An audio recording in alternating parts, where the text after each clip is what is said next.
February 14th, 2013. It's Valentine's Day in Metairie, Louisiana, a suburban community just outside New Orleans city limits. Metairie is there's multiple parades, multiple balls. That incessant round of parades and parties are what brings three friends of Milan Boudreaux out to Metairie 2 days after Fat Tuesday. Milan had been a no-show at several events that week during Mardi Gras. Friends were concerned that they hadn't heard from her in over a week. She wasn't answering or returning their calls either. It was radio silence, which is completely unlike their relationship. Something clearly is wrong. So on this particular day, they say, you know what, we're gonna go to the house. Milan! But there's no answer. Maybe she went somewhere. Well, then why didn't she answer her phone? Milan's vehicle was missing from the parking lot. Let's try and call the apartment complex. They contacted the property manager, and she was not available. Then they noticed a maintenance man at the neighboring apartment, and they asked him to let them in. When they talked to the maintenance man, he said he didn't have a key. But he did know a way inside. The maintenance man suggested that they try the sliding door. So they ended up hopping the fence. It's stuck. There was a PVC pipe or something blocking the door. Let me try. They were able to jimmy it open. What is this? Oh. They were taken back by the smell. Milan? But much worse awaits them inside.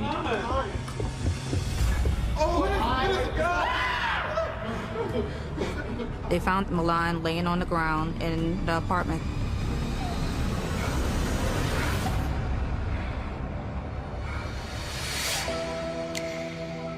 "26-year-old Milan Boudreaux had been living her best life. She was someone that everyone loved. Quirky, clever, funny, just someone you want to be around all the time. But getting there hadn't been easy. Milan was born Morris Alexander.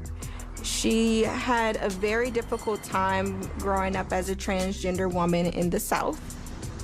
However, Milan put on a brave face. She walked with pride. She embraced who she was. And she had a knack for bringing that confidence out in others. Milan was a stylist. She loved to help others look good. It was her passion. So of course she had all the fashion trends on lock, and she had the hair on point, nails on point, makeup on point.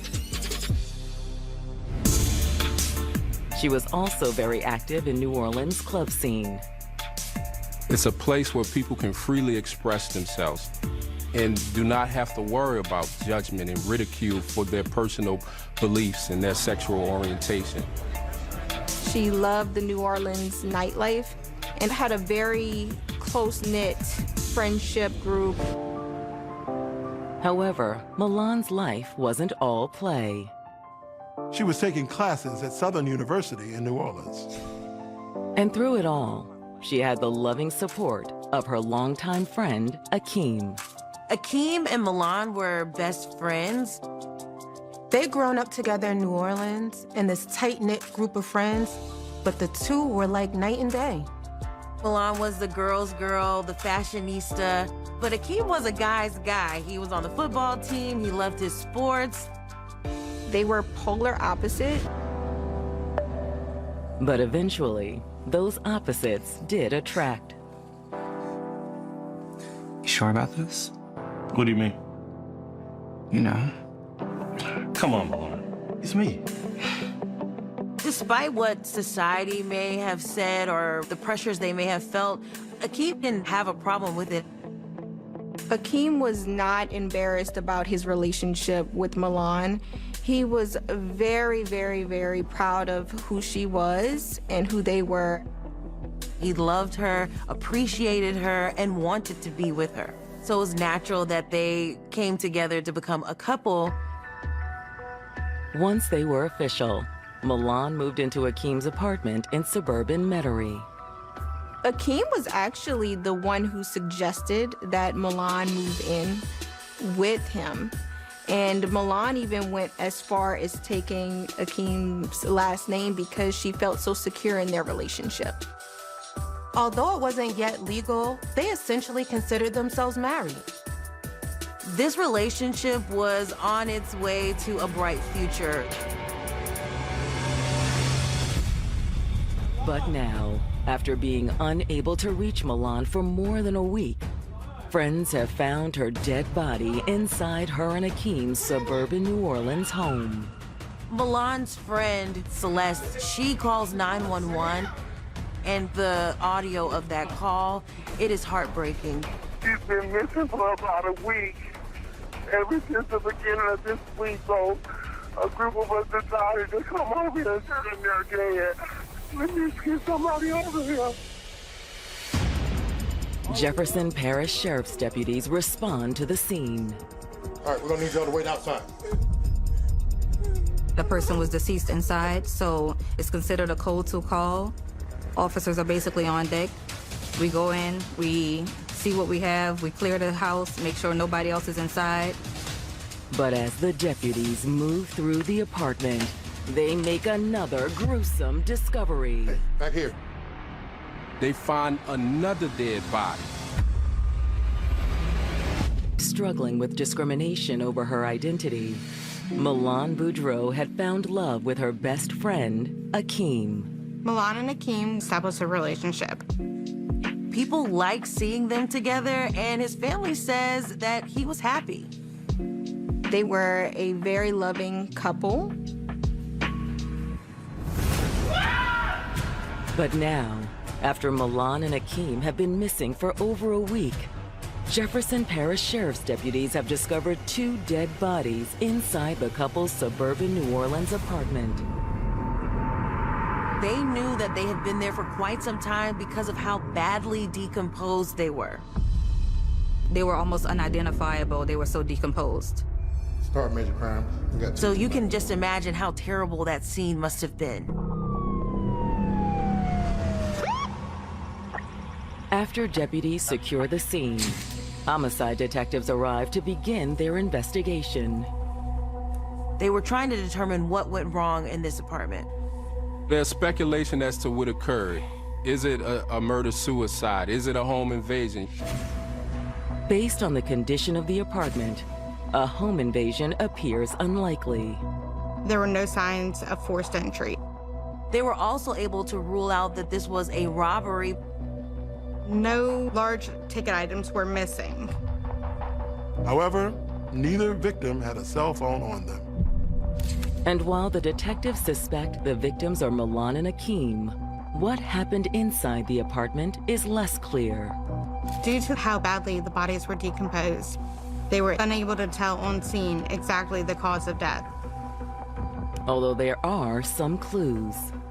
There was a .380 shell casing found at the scene. And there was no gun found anywhere in the apartment. Detectives were able to rule out a murder-suicide. Jefferson Parish are now investigating this as a double homicide. While the medical examiner's crew removes the bodies in order to confirm their identities and determine exactly how they died, detectives speak with Milan and Akeem's friends, Scott and Brandon. Milan's friend Celeste was too distraught to give her statement at the scene. She was devastated. This woman was looking for her friend and then found her in this state. The detectives begin by trying to establish a timeline to determine when the murders occurred. The state of these bodies, they were so badly decomposed, told them it had been quite a while. When was the last time you saw Milan? Monday night at a club. About what time? About 12:30, 1 o'clock in the morning. That would be the early morning hours of February 5th. So that was 9 days before the bodies were discovered. All right, why did you go over there today? I called several times and several of the friends called also. Everyone was getting word. Both Milan and Akeem were very active in their friend groups and their communities. This wasn't like them to just disappear. In fact, Scott says he'd been so worried he'd dropped by the apartment on Monday. And that was the 11th, 3 days before they found the bodies. I didn't knock on the door because I didn't see a car. He thought, okay, maybe they're out of town. When people go missing, there are lots of different possibilities of why they went missing, whether they just want to get away from life stress, their environment. But after several more days with no word from Milan, Scott, Celeste, and Brandon had decided to try again. They had a very strong feeling that something was wrong. But when they got there, her car was still gone. Maybe she went somewhere. They got no answer on the door. The front door was locked, and that's when we sat out. I talked to the manager. That didn't work. So when the maintenance man suggested that they try the sliding door, they did not hesitate. We said, let's do it, because we both worried. Like, we don't go a day without really talking to her. But Scott is still in shock from the horrific scene they encountered inside the apartment. The friends can't believe what happened. They have no reason to think their friends would be dead like this. Any idea who would have dug them home? No, ma'am. This was a couple who didn't appear to have any enemies. Thank you for your And the crime scene has left detectives little to work with. They had one shell casing, that was it. However, what's missing from the scene may be just as important for the investigation. Their car was not in the parking lot. Where could this vehicle be? Maybe the killer had made off with Milan and Akeem's car. Hoping it could lead them to the killer, detectives issue a be on the lookout for the vehicle. At this point, detectives were grasping at straws. Although when detectives receive the autopsy results, they do at least confirm that the victims are indeed Milan and Akeem. The autopsy also confirmed how they died. Milan and Akeem both suffered with gunshot wounds to their head. They'd both been shot execution style. Akeem had been shot in the side of his head. The angle of Milan's wounds suggested that she was in front of the attacker when she was shot. But who would want to execute the couple? With little else to go on, the detectives start digging into Milan and Akeem's past. They wanted to know who are these people affiliated with and what would lead to this crime. It was possible that only one of them was the killer's target and the other was just collateral damage. When the detectives run Akeem's name through their database, something pops. Akeem was on probation for a marijuana charge. Are they looking at a drug deal gone bad? Or was it possible Milan was the target? Looking into her background, the detectives discovered that Milan had been on probation, but it was not for selling drugs. It was for selling herself. Detectives investigating the deaths of Milan and Akeem Boudreaux have uncovered information that may have contributed to the couple's execution-style murders. Akeem was on probation for a marijuana charge, and Milan was a sex worker. Milan was arrested 8 months prior for prostitution, and she was also on probation. And now detectives wonder if either could have been a factor in the murders. Are they looking at someone who was upset about a drug deal? Or was the killer one of Milan's clients? Sex work is a very dangerous line of work because those who do sex work are less likely to report sexual harassment, assault, and stalking. You can imagine for detectives that the sky is the limit here. Hoping to learn more about the couple's illegal activities, the detectives reach out to more people in Milan and Akeem's circle of friends. Their friends admit that Akeem had been selling weed on a small scale. They needed money to support their living. Friends say that Milan had turned to sex work for much of the same reason. Trans women are likely to experience hiring or workplace discrimination. This can make it extremely difficult to get a job and keep a job. And since Milan was also paying for school, the money she made at the salon wasn't always enough. Many trans women are forced to do sex work because they have no other way of making a living. Milan would meet up with gentlemen from Backpage. Backpage was a classified advertising website that was shut down in 2018 by the Justice Department for facilitating prostitution.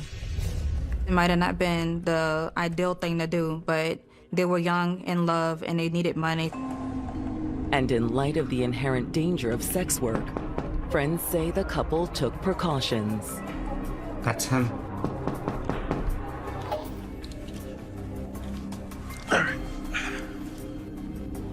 I'll be in the bedroom. Be careful. For her safety, the arrangement between Akeem and Milan was to take these appointments at their home. But now detectives wonder if those precautions had led to a double homicide. Now, if the killer was a client, that would explain why Milan was killed in the hallway and Akeem was killed in the bedroom.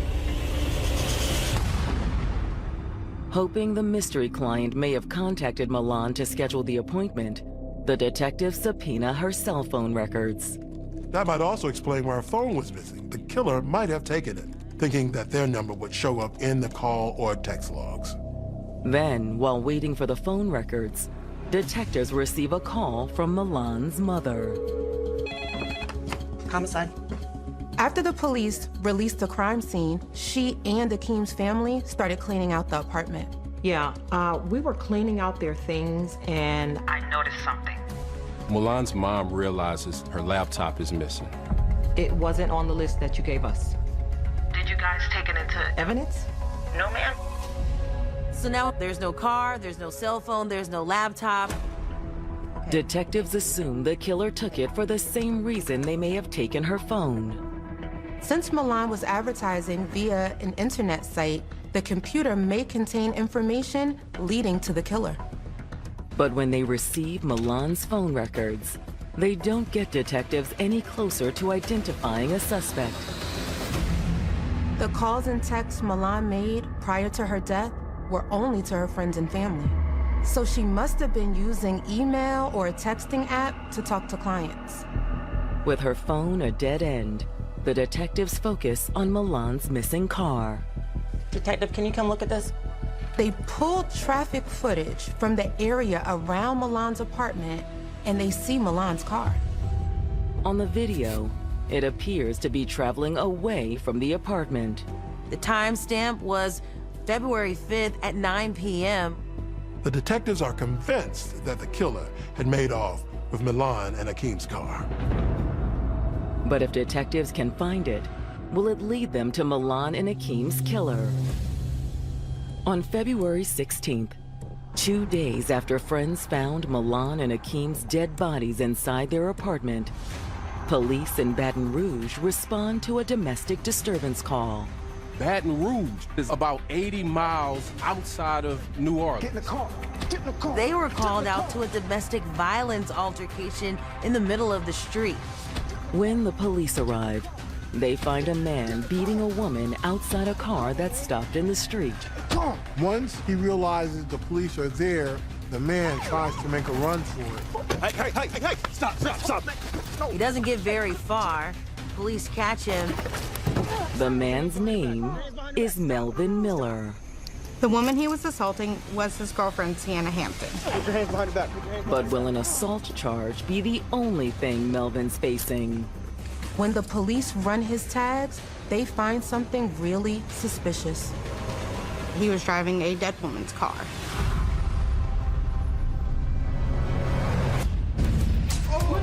Two days after friends found Milan and Akeem Boudreaux's dead bodies inside the couple's suburban New Orleans apartment, there may be a breakthrough in the case.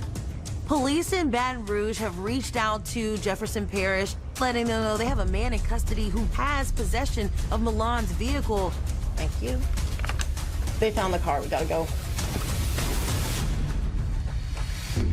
Jefferson Parish detectives immediately make the hour-and-a-half drive to Baton Rouge. Time now is 4:20 a.m. I'm speaking with a Mr. Melvin Miller.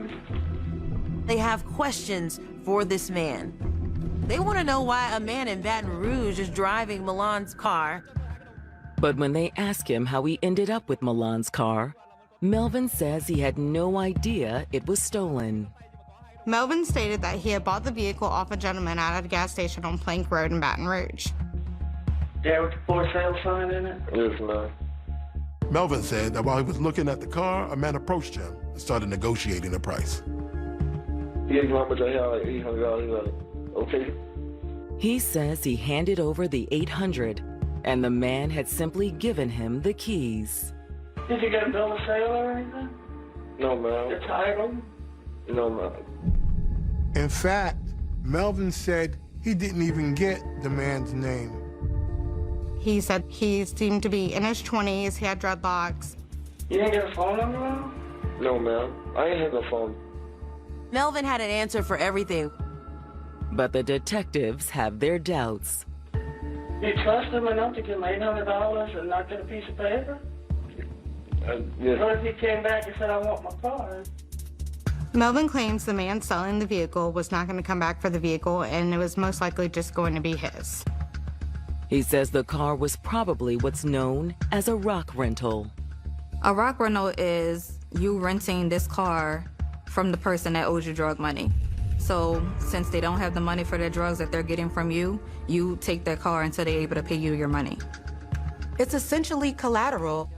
If you don't pay up, the dealer will sell the car to recover some of the money that you owe. Or could there be another reason the man was so eager to sell the car? Maybe it tied him to the murder. Still, before the detectives look into the mysterious young man with the dreadlocks, they'll need to rule out Melvin as a suspect. You weren't in New Orleans or Jefferson Parish or that area the week after Super Bowl? No, ma'am. Or last week, Mardi Gras or anything? No, ma'am. Melvin swore that he had not been in New Orleans in weeks and that he was actually out of town the night of February 5th. Okay, where did you go? To Texas. Texas? Uh-huh.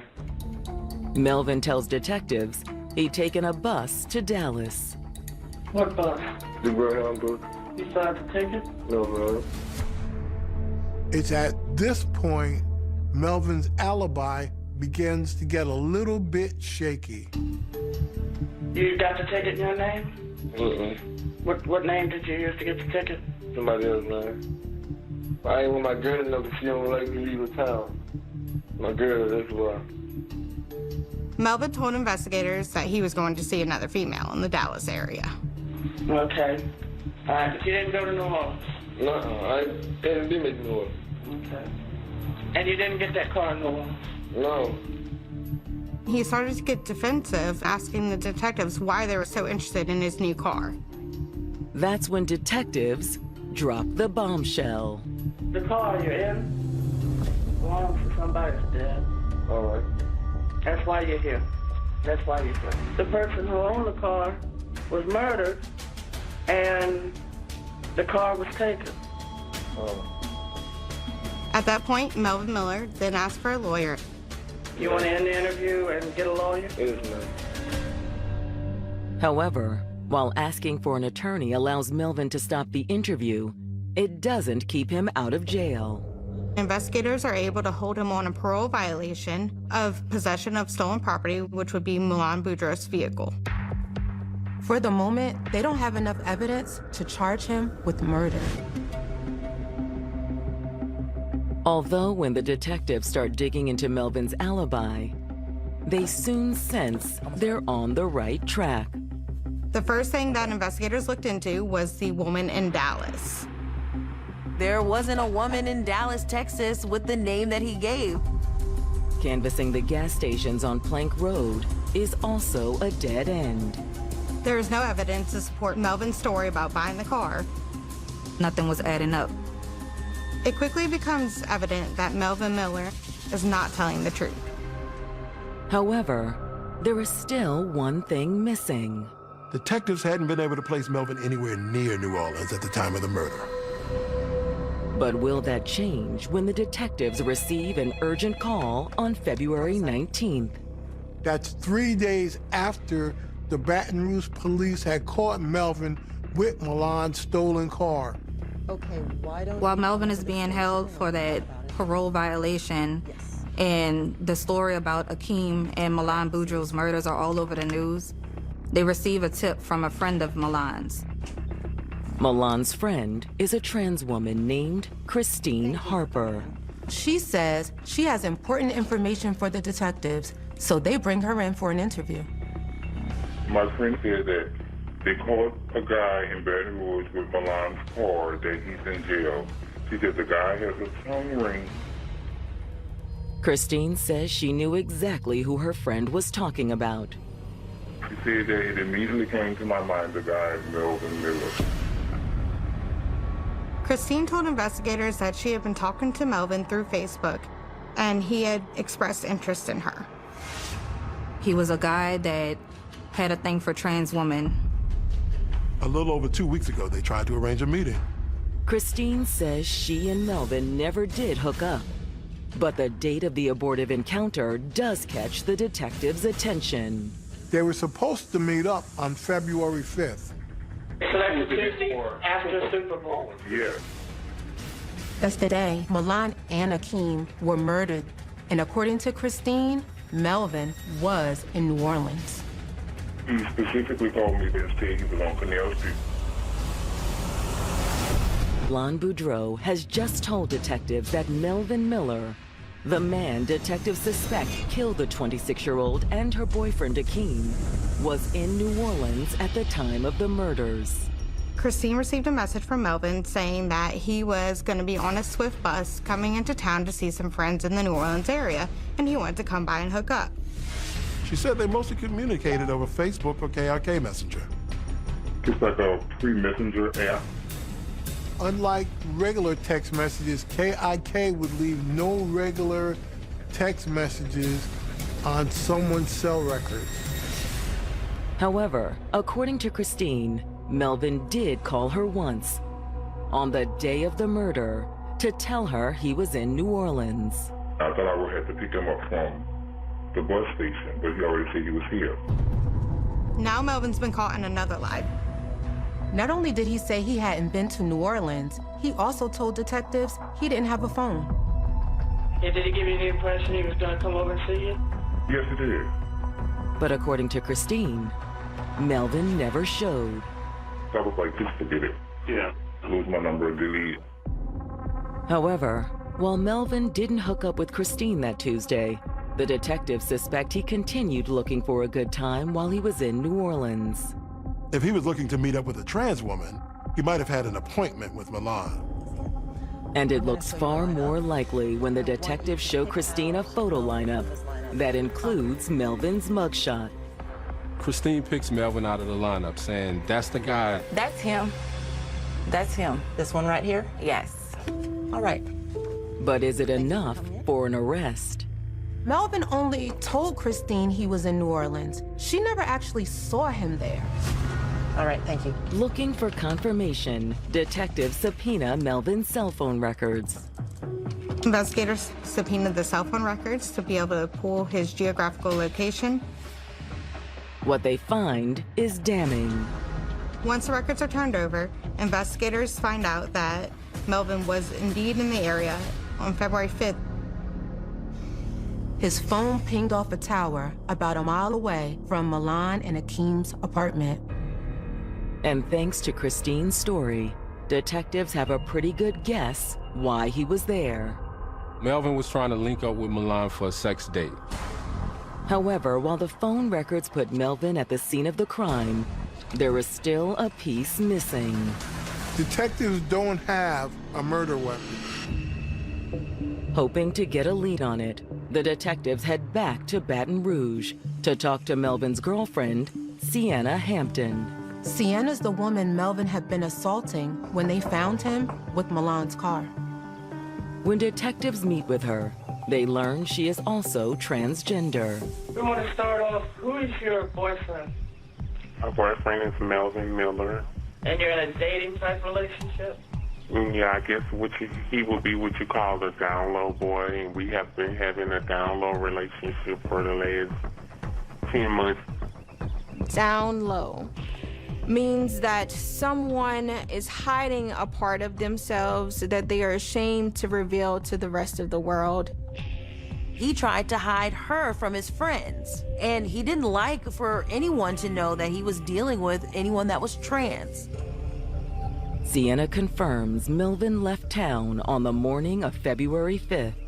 He wasn't supposed to be leaving Baton Rouge. That's the thing. He lied and said he was about to go by one of his friends' house, and I realized he had been took an overnight stay. According to Sienna, Melvin was back the next day with a new car. What did he tell you about the car? How you got a car? Melvin advised that he got it from a friend. His friend let Melvin drive the car back to Baton Rouge, and Melvin was supposed to bring the car back or whatever. But as days go by, Melvin continued to have the car. Sienna also tells detectives that the car wasn't all Melvin brought back from New Orleans. A laptop computer? Yeah. And an iPhone 4? Right. Clearly, those had to be Milan's missing phone and computer. Where the phone and laptop are now, Sienna doesn't know. He tried to sell it to random people in the neighborhood. Even without the actual devices, Sienna's story strengthened the case against Melvin. We got phone records showing that Melvin was right outside the Metairie home. We also have Melvin in possession of Milan's car, in possession of Milan's cell phone and her laptop. So law enforcement has a compelling case. And thanks to Sienna, it's about to get even stronger. She tells the detectives that Melvin had a gun. He stole the gun from a friend of his. According to Sienna, he had it with him when he went to New Orleans. How you know? Because he came home, he unpacked, he put it back on the shelf. When detectives interview Melvin Miller's girlfriend, Sienna, she reveals that the 23-year-old had taken a gun to New Orleans the day someone shot and killed Milan and Akeem Boudreaux. When he left for New Orleans, he had a gun with him? Yeah, I realized that he had took the gun out of the house because the gun was not at the top of the closet. Sienna says he stores his silver handgun on the top of his closet. But was it the murder weapon? You know the difference between a revolver and a pistol? Yes, I do. Okay, was it a revolver or a pistol? No, it's not a revolver. It's like an automatic. Okay, is it bigger than my gun? No, it's smaller than your gun. While Sienna didn't know the exact caliber of the gun, her description is consistent with the murder weapon. After talking to Sienna, the detectives secure a warrant to search the apartment she shares with Melvin. During the search, they were unable to find any trace of a handgun, so they believe Melvin must have gotten rid of it. Failing to find the murder weapon is a disappointment for detectives. There was no direct evidence tying Melvin to this crime. However, it isn't enough to stop them from charging him with murder.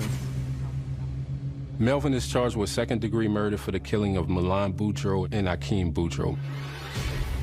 When the case goes to trial, the prosecutors argue that Melvin had gone to Milan's on the evening of February 5th looking for sex.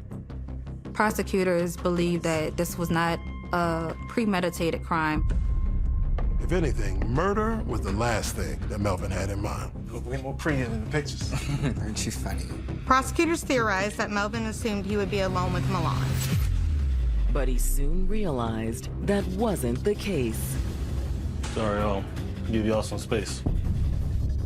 Who's that? Melvin had no reason to know that Akeem would be there. Oh, that's my boyfriend. He's cool with it. No, I'm not cool with that. Melvin was shocked to see that Akeem was there and got upset. According to Sienna, Melvin's attraction to trans women was a deep secret. I'm not cool with that. One he would do anything to protect. I'm not cool. Oh my God. He ended up shooting Milan Boudreaux first.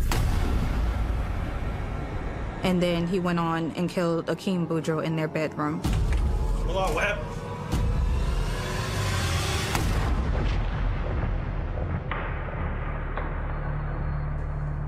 According to the prosecution, Melvin killed Milan and Akeem to protect his secret.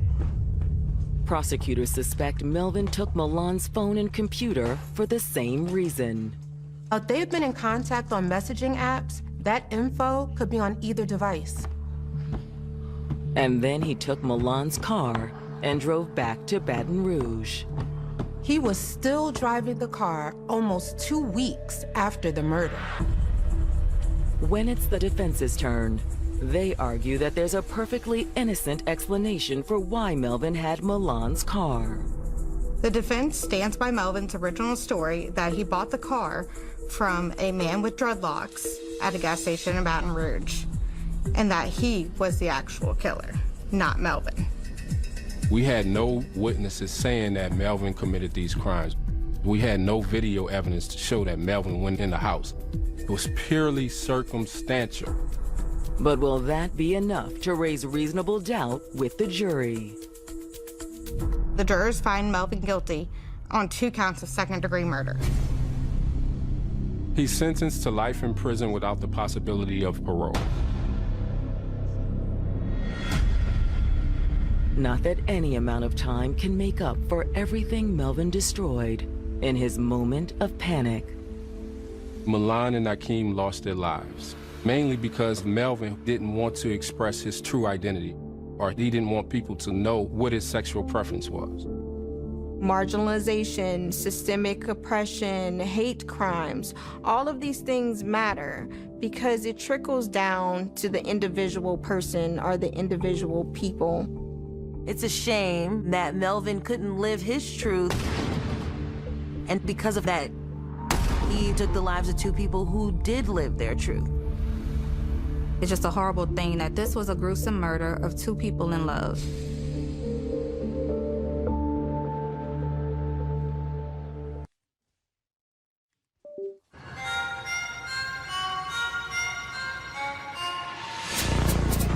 Gritty streets of Brooklyn, New York, with its rich boxing heritage, gave birth to one of the most iconic professional fighters the sport has ever known. In the late 80s and early 90s, their matchup was iconic. Mike Tyson was a man among boys. The running joke when I was growing up was you don't buy Mike Tyson fights because the fights didn't last for 30 seconds. There was so much loss in his life at such a young age. He needed guidance. And for the young and up-and-coming boxer, that stability came in the form of none other than the most notorious promoter in boxing history, the legendary Don King. There would never, ever be another Don King. Tyson and Don King grew up without fathers.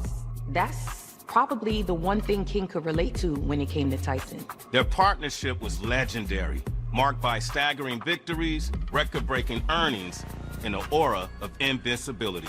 But as with any great partnership, the bigger the build in business, the harder the fall within their friendship.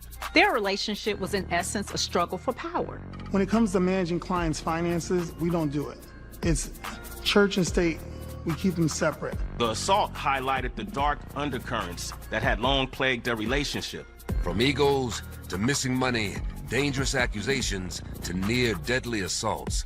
When it comes to the relationship of super promoter Don King and heavyweight champion Mike Tyson, the gloves to their friendship, business relationship, and boxing partnership were officially off. In that moment, he wasn't just fighting King, he was fighting himself. In the unforgiving spotlight of professional sports, this is Don King versus Mike Tyson.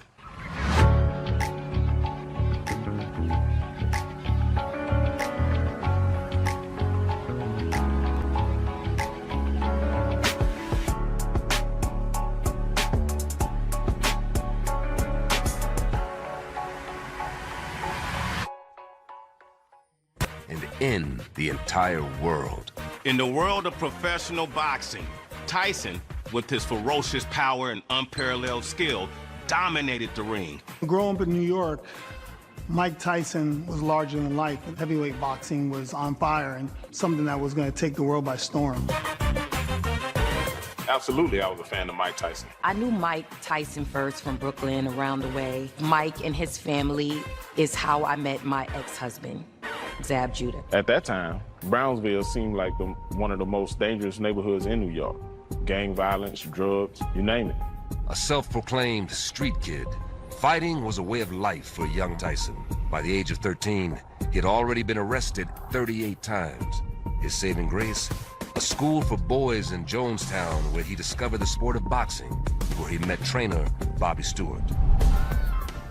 Meeting Bobby Stewart at the school changed his life, but that decision was essentially the catalyst for the Stewart introducing Tyson to Cus D'Amato. Cus D'Amato was a legendary boxing trainer who became a father figure to Tyson. D'Amato recognized Tyson's potential and took him under his wing. In 1982, despite the intense training and tutelage of both Bobby Stewart and Cus D'Amato, Mike Tyson faced a devastating loss outside of the ring.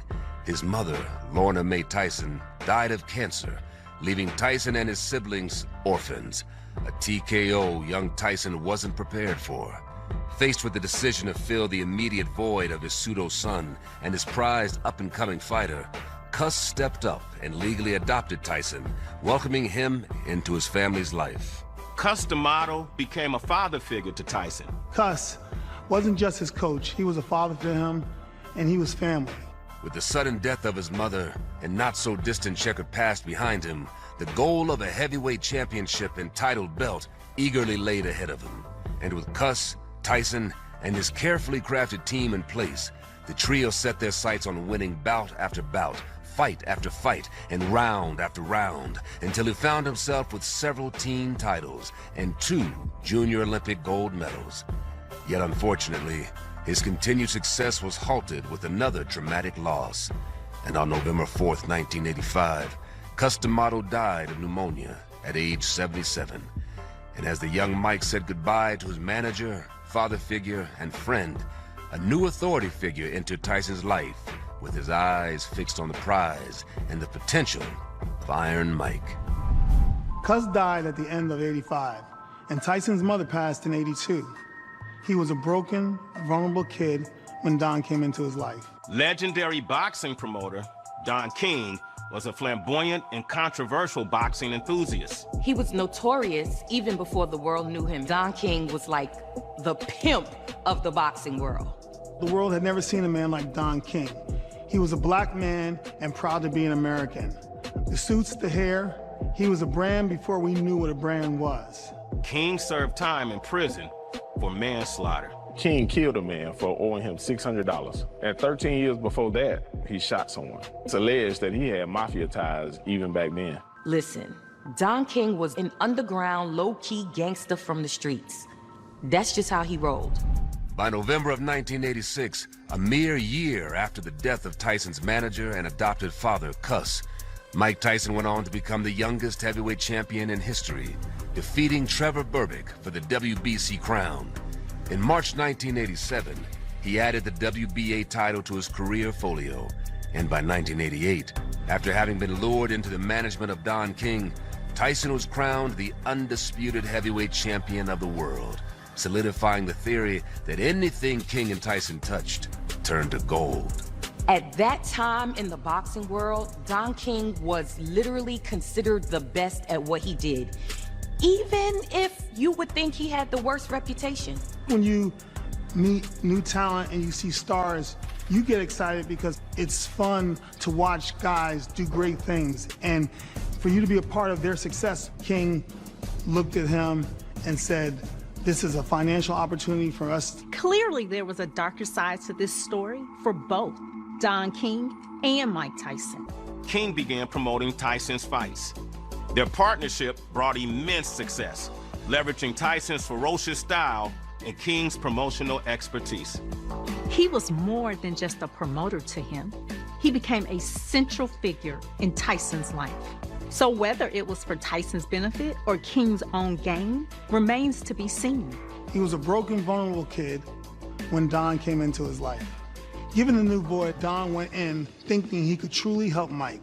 King's promotion significantly boosted Tyson's visibility and marketability. Together, they elevated Tyson's profile as a global sports icon. In the beginning, Don really looked out for Mike, making sure he had all the best prize fights set up. Mike Tyson seemed like he had everything you could dream of on the outside. But behind the scenes, it was a totally different story. After a reign at the top from 1985 to the early 1990s, the partnership of Tyson and King was undisputed, spanning through a plethora of wins and millions upon millions in profits and earnings. However, on February 11th, 1990, the unstoppable duo came to blows with their first major defeat, a loss for Tyson to underdog James Buster Douglas in a 10th round TKO at the hands of the 42 losses and only one win Douglas, chipping away at the veneer of Tyson and King's relationship.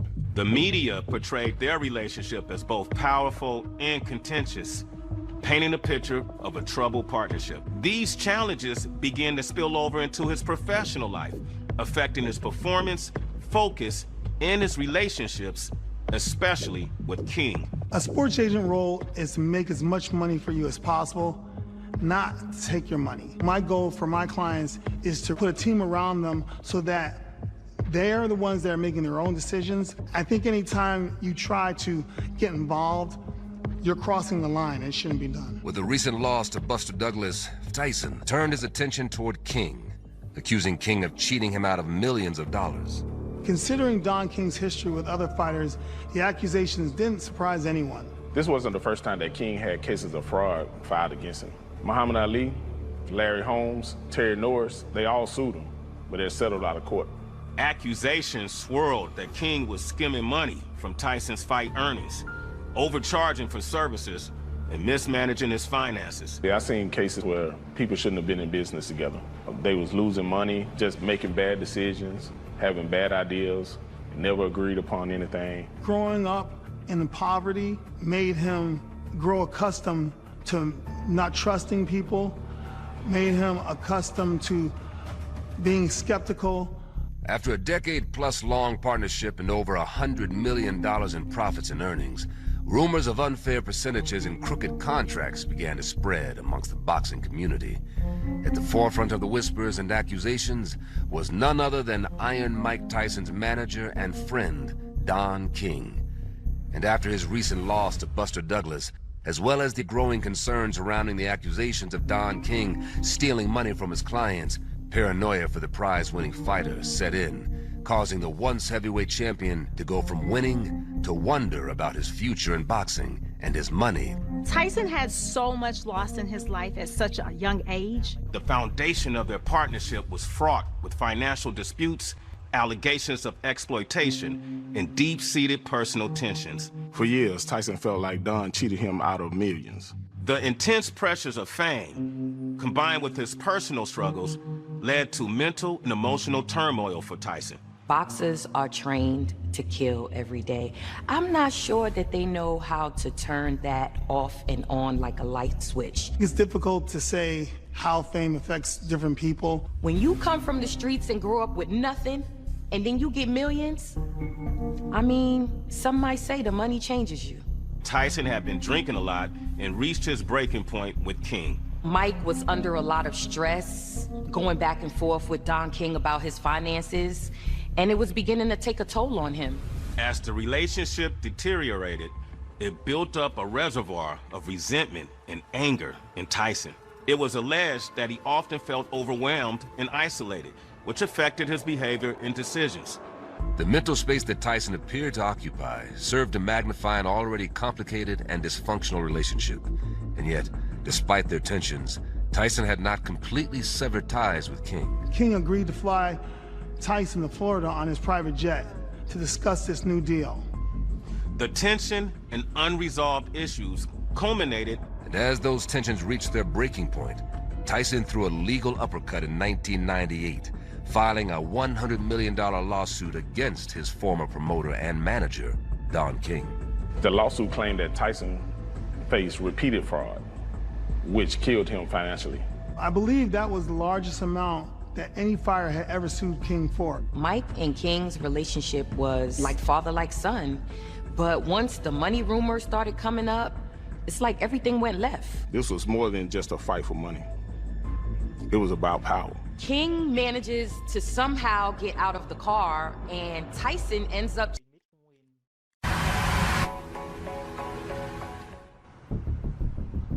In 1985, what appeared to be a knockout partnership between emerging champion Mike Tyson and legendary promoter Don King soon proved to be a financial and mentally exhaustive nightmare. Initially, it seemed like a match made in heaven. King had the connections and the business prowess, and Tyson had the talent. When they began, Don King and Mike Tyson, they was on top of the world. There was nothing they couldn't accomplish. They were one of the best duos ever. And now it seemed like, you know, oil and water. He started to be very vocal about how he felt about Don King, and he didn't care who knew it. He thought he was being taken advantage of, and by no way, shape, or form was he okay with that. Their real issues came to a head in 2003. By 2003, the now estranged relationship between Don King and Mike Tyson was about to send shockwaves through the world of professional boxing. Tyson wasn't happy with their agreement. He felt that Don King was stealing from him, and he just wasn't going to stand for that kind of disrespect. The pressures that these athletes have is tremendous. You're feeling the support of taking care of your family, taking care of your friends, taking care of, you know, in a boxer's case, your whole entourage, and you don't want to let those people down. So the weight of it all must be traumatic. There are several ways that businesses hide money from clients. They buy them gifts and then later claim that as payment. They have secret meetings with other businesses. They have these clients sign crazy contracts that have the business best interest at heart. Everyone in the media knew that Tyson was feeling financially exploited. Well, the Tyson that I knew, he was always funny, always regular, always good to everybody around him. But some may say that fame, you know, once you acquire it, it's hard to go back below that line. With his $100 million court case still pending against Don King, Tyson, still struggling to save his financial future, decides to meet with King to discuss a potential deal to work together again.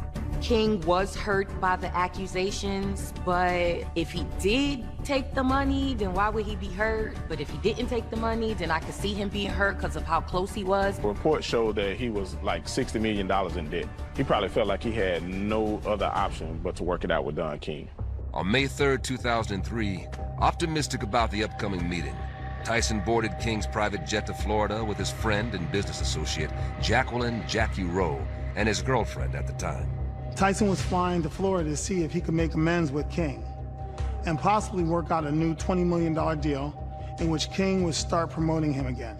But of course, this is when good, sound counsel matters.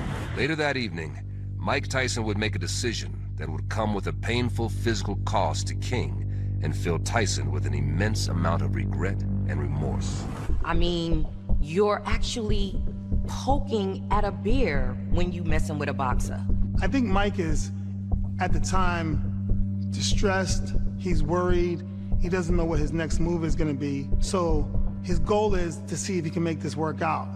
As a cocaine-induced high takes hold of Tyson's mind, it becomes a battleground of paranoia and resentment, fueling volatile emotions. In his mind, he was like, dang, all that King has right now, that came from me, that's mine. The longer he sat on the aircraft, the more his mind became entrenched in thoughts of jealousy, hurt, and bitterness toward King. See, when they arrived in Miami, Don King picked him up from the airport. Tyson and his guests entered King's car, but King was not alone. Another car, driven by King's bodyguard, Isidore Bolton, leads the way. Bolton is completely unaware of the storm brewing inside of King's vehicle. King was at the wheel of his Rolls Royce, talking to Tyson about how they should work together again. In a moment of rage, Tyson lost it. When a boxer gets mad or upset, and I know this firsthand, you pretty much know how they're going to react. According to an interview in 2020, Tyson recounts that while in the backseat of the vehicle, consumed by negative thoughts, he suddenly kicks King in the back of the head. King was shocked, quickly realizing the severity of the situation. Over a decade of mistrust and manipulation had finally erupted into a violently dangerous confrontation. King manages to somehow get out of the car, and Tyson ends up chasing him around it. In that moment, all of King's business savvy could not save him from getting that beating. This incident was more than just a physical altercation. It was a manifestation of deep-seated issues, unresolved conflicts, broken trust, and the crushing weight of fame and fortune. The attack underscored the volatile nature of their relationship, a relationship marred by dependence and manipulation. I believe the fight was not just about money. It was about power. The manifestation of their dysfunction was laid bare for all to see. Some would say that with their history, it was inevitable, but to a lot of people that knew them, it was pretty shocking. This violent confrontation was not just an outburst of anger. It symbolized the breaking point of a partnership built on a fragile foundation. Tyson felt betrayed by someone he once trusted. What happened when police showed up on the scene? Would this brutal attack affect Tyson's pending court case? And would the fighter once again return to prison? It ended up being a traumatic event for everybody involved.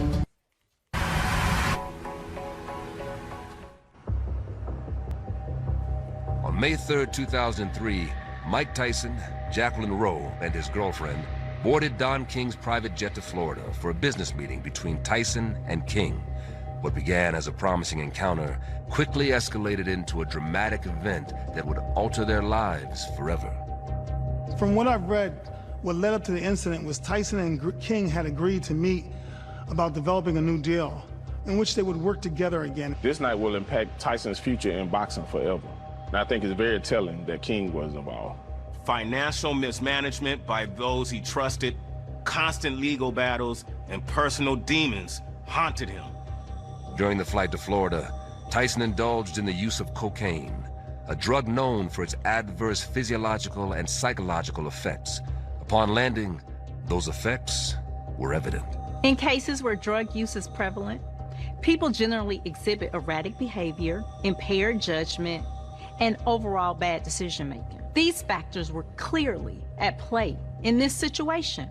Tyson's well-documented struggles with mental health and substance abuse significantly impacted his behavior. As a boxer, you take lots of blows to the body and the head, and that kind of brutality can truly take a toll and cause practically anybody to act erratically. According to the records, Tyson was diagnosed with depression and borderline personality disorder in 1998, and several years prior to that as a manic depressive. Excited at the prospect of returning to the sport he loved and the potential to be relieved of his mounting debt, Tyson was scheduled to meet with King to discuss a new $20 million deal. All during the fight, Tyson is sinking into this jealous rage due to his cocaine use. His battle with addiction and unresolved trauma contributed to his volatility and impaired judgment. In a 2020 interview, Tyson recalled that after King picked them up from the airport, Tyson, high on cocaine, kicked King in the back of the head while he was driving, causing the car to swerve and stop. King escaped, re-entered the vehicle, and drove off, leaving Tyson stranded on the highway. Some people believe that Tyson was right in his actions, but that doesn't make it right in a court of law. Soon after, Tyson's two guests, Jackie Rowe and his girlfriend, appeared on the highway walking toward him. Evidently, they had exited King's vehicle further down the road. Can you really blame Tyson for reacting like that any more than you can blame King for thinking that he got what he earned? King's bodyguard, Isidore Bolton, retraced their route when he realized they were no longer trailing behind him. He found Tyson and the two women walking and pulled over to pick them up, assuming they'd been stranded. Tyson only saw an extension of King and unfortunately continued his reactive rampage. The bodyguard tried to get Tyson into the car, but allegedly, Tyson punched him in the face. The police responded swiftly to the incident, arriving at the scene shortly after the assault was reported. While King's bodyguard lay unconscious, the officer's main focus appeared to be on helping Tyson. With no knowledge of the altercation or the concealed drugs, they gave Tyson and the two women a ride to their hotel. With no charges and no questions asked, he was dropped back at his hotel. Tyson faced potential legal repercussions, including assault charges. In a surprising twist, the assault charges didn't come from Don King, the man who always seemed to pull the ropes in his favor. Instead, he chose not to file charges against Tyson. And King's decision not to file charges added yet another layer of complexity to their relationship. I think there's an understanding between these two individuals that only they know. I don't think Don pressed charges on Mike because On one hand, I think he felt like a little bit of guilt, but on the other hand, like I said, he was like a father to Mike. The assault charges filed against Tyson originated from Isidore Bolton, King's bodyguard, whom Tyson attacked. Bolton sued Tyson in 2003 for $1.5 million. Adding to his already extensive legal troubles and further damaging his public image. The media quickly picked up the story, highlighting the dramatic fall from grace of the former champion. Despite their toxic relationship, Tyson was willing to take the risk to partner with King again, and it seemed to backfire, or did it? Perhaps this incident was a necessary wake-up call, forcing Tyson to face harsh truths of his personal and professional life. He was attempting to make amends and facilitate for a comeback in boxing, but it just wasn't meant to be, at least not with King. Money definitely could be the root of all evil, and in this case, it didn't help Mike and King's relationship. The incident drove Tyson to make a decision, one that would change the trajectory of his life forever. Trust was broken, and Tyson sought new management. The assault marked the end of their professional relationship. With reconciliation proving futile and the hope for a windfall now withdrawn, would Tyson's pending $100 million lawsuit against King save his financial future and provide him with the rest? In the glamorous and often controversial world of professional boxing, no pairing was more powerful and scandalous than Don King and Mike Tyson. An incident on May 3rd, 2003 would prove to be the fatal blow in this infamous partnership. Mike Tyson was in debt, and he was the greatest fighter. He was making all this money, and so you're like, where's the money? For years, Tyson thought that Don cheated him out of millions. Now, according to interviews, he was high on cocaine and just exploded. If I was Mike and I thought someone stole millions from me, I don't know. I might have handled that just like he did. I mean, if violence is practically your day job, how else are you supposed to handle conflict? That's all you know. During a trip to Florida to discuss a business deal, a cocaine consuming. Included in Tyson's lawsuit against Don King were Don King Productions, Incorporated, DKP Corporation, and King Vision Pay-Per-View, Ltd. Hitting hard with the counterstrike, Don King and his companies countersued, refusing to back down from the fight. Then the lawsuit was prolonged because King then decided to countersue Tyson. The initial proceedings involved gathering evidence, witness testimonies, and both sides preparing their cases. Tyson's team aimed to mitigate the consequences, while King's team focused on seeking justice and possibly compensation. Tyson filed the $100 million suit in U.S. District Court in Manhattan. He alleged that over the course of their professional partnership, King defrauded him out of tens of millions of dollars. Tyson's lawsuit asserted that he was a young fighter without any formal education, and that Don King, an experienced promoter and manager, simply took advantage of him. I do know there's times when people blame the agent, the financial advisor, and those people are fighting tooth and nail to try to give these people good guidance. And sometimes the clients make their own decisions, and those aren't the best decisions. Tyson's legal team presented financial records, witness testimonies, and contracts that showed discrepancies and evidence of King's financial misconduct. Tyson's allegations included a claim that King surrounded him with a team of accountants and advisors who only served the interest of King. Tyson hired a new accounting team to review his accounts. It's reported that the old accountant said he couldn't access the files because they was in King's file cabinet. Ethical dilemmas included questions about King's business practices, the fairness of Tyson's treatment in the justice system, and the broader issues of accountability and exploitation in the sports industry. Several key discrepancies and financial irregularities were uncovered, including unexplained deductions and fees, misappropriation of funds, and inflated costs. Some say there were allegations that Tyson was required to pay for consultation fees with King's wife, his son, and his son-in-law. Not only that King's daughter received a fee for serving as the president of Mike Tyson's fan club. Tyson was pretty much taking care of everybody around him. So for him to think that King was stealing from him, it was like King was taking money out of his family's mouth. King denied the allegations, arguing that all financial dealings were above board and that Tyson's claims were exaggerated or unfounded, and focused on discrediting Tyson's accusations in order to protect his own reputation. King and his legal team argued that Tyson was irresponsible and the one to be blamed. Tyson's out-of-control spending habits were well documented. Amidst his numerous financial and legal troubles, he lavishly made purchases that plunged him deeper and deeper into the abyss of debt. He was taking care of the entire community. You want a car, you want a bag, you. Everybody gets a bag. Who knows? Maybe that's why Don felt he could do what he did too. One account of Tyson's lavish spending in 1997, before his rematch with Evander Holyfield, is recounted in a book written by an acquaintance of both Tyson and King, sportscaster Jim Gray. According to the book, Mike Tyson said that he left King's office with a $30 million check for the fight, and he went down and dented his $350,000 Lamborghini. Believing the incident was bad luck, Tyson impulsively gave the car to a nearby random security guard. The sportscaster recounts that later, while having dinner, King received an emergency phone call. They found Tyson leaving Caesar's Palace after spending $800,000 at Versace. The book depicts once Tyson left the store, the things he bought didn't have any value anymore. And he told King to take care of the merchandise. He blew $1 million in less than 90 minutes. Some saw Tyson as a victim of exploitation, while others viewed him as an aggressor and a liability.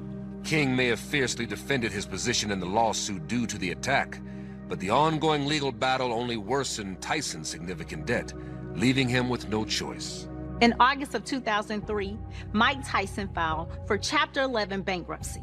I think the scales tipped when Tyson filed for bankruptcy. Bankruptcy, for anyone, can be a devastating blow. But for someone in the public eye and of the stature of Mike Tyson, I can't even imagine.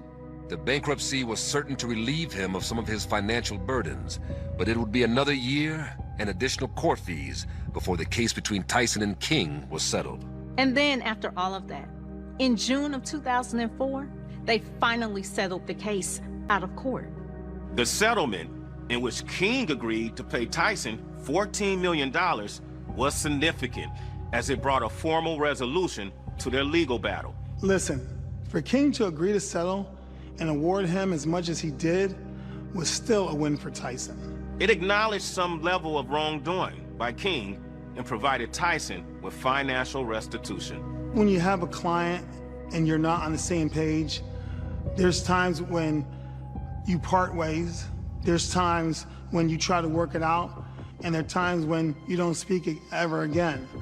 I think both individuals put so much energy and passion into the business, it becomes personal. The settlement was more than a financial agreement. It signified the end of a turbulent chapter in Tyson's life, marked by betrayal and a struggle for autonomy. For Don King, it brought closure to his most glorious era and signaled a shift in their relationship.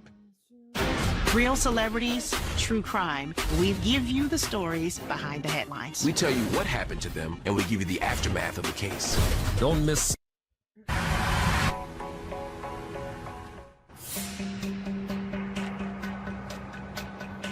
In June 2004, an era in professional boxing entered the final round as Mike Tyson settled his $100 million lawsuit against Don King for the significantly reduced amount of $14 million, ending their contentious relationship and an arduous 6-year legal battle. Litigation is not just a financially draining process. It's mental and emotional. The prolonged legal battles added significant stress and emotional turmoil to Tyson's already fragile mental state. Once Tyson was released from prison, he started to be very vocal about how he felt about Don King, and he didn't care who knew it. Tyson was undoubtedly relieved to have the incident and the lawsuit behind him. But what would have happened if Tyson had never confronted King?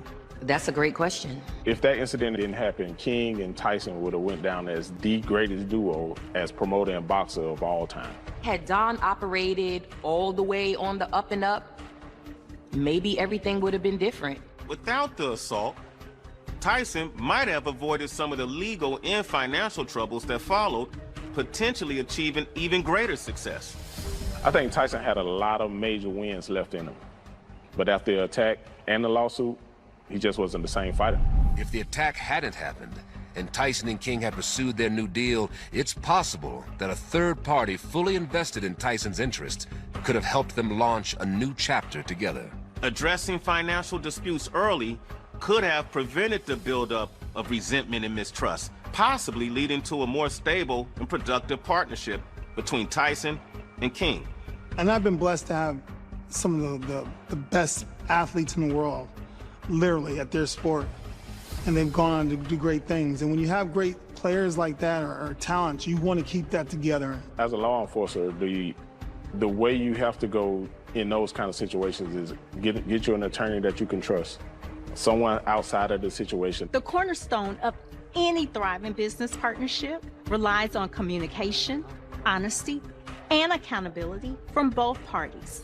And then it doesn't hurt to have good attorneys on both sides. Despite their challenges, the potential synergy between Tyson's prowess and King's expertise remains a tantalizing what-if in boxing history. I can only imagine how far they could have gone. There's so much more you can do together than you can do apart. Friends and family could have intervened by providing support, seeking professional help for Tyson's issues, and encouraging open communication between Tyson and King to resolve conflicts. Only King and Tyson really know what happened here. A lot of times, you know, especially where the world is going with money and athletes coming in with all money, then everything comes transactionary and there's less of a connection with you personally. I really think in King's heart, he really did love Tyson. If Tyson and King were willing to confront their challenges and compromise, perhaps they could have steered their partnership in the right direction. If they could have come to an agreement that would be fair to Tyson, I think the sport would have benefited from this partnership. Who knows? King could have probably mentored Tyson in the business of boxing, and maybe one day Tyson could have been the next great promoter. Tyson missed opportunities for endorsements, media appearances, and other ventures that could have enhanced his brand and expanded his career beyond boxing. You know, it's possible, even if Tyson started completely over at the point of the attack, between all the brand deals and the fights, he could have restored much of what he lost. And I'm sure if they could go back and rewrite it, they would. With the weight of the past behind him and exciting opportunities ahead, it's a new day for Michael Gerard Tyson. Does he embrace his new life with open arms? Or does he still live in the shadow of the troubles of his past? He has openly discussed his struggles and growth. I mean, if violence is practically your day job, how else are you supposed to handle conflict? So, a lot of people wouldn't know this about Mike, but he is hilarious. The Tyson that I knew, he was always funny, always regular, always good to everybody around him. He will have you cracking up and rolling on the floor all night long. He is the center of attraction when we are all sitting in the room. People see him as serious and get scared of him. It's pretty hard to know how they're going to react. And I know this firsthand. He's a whole teddy bear.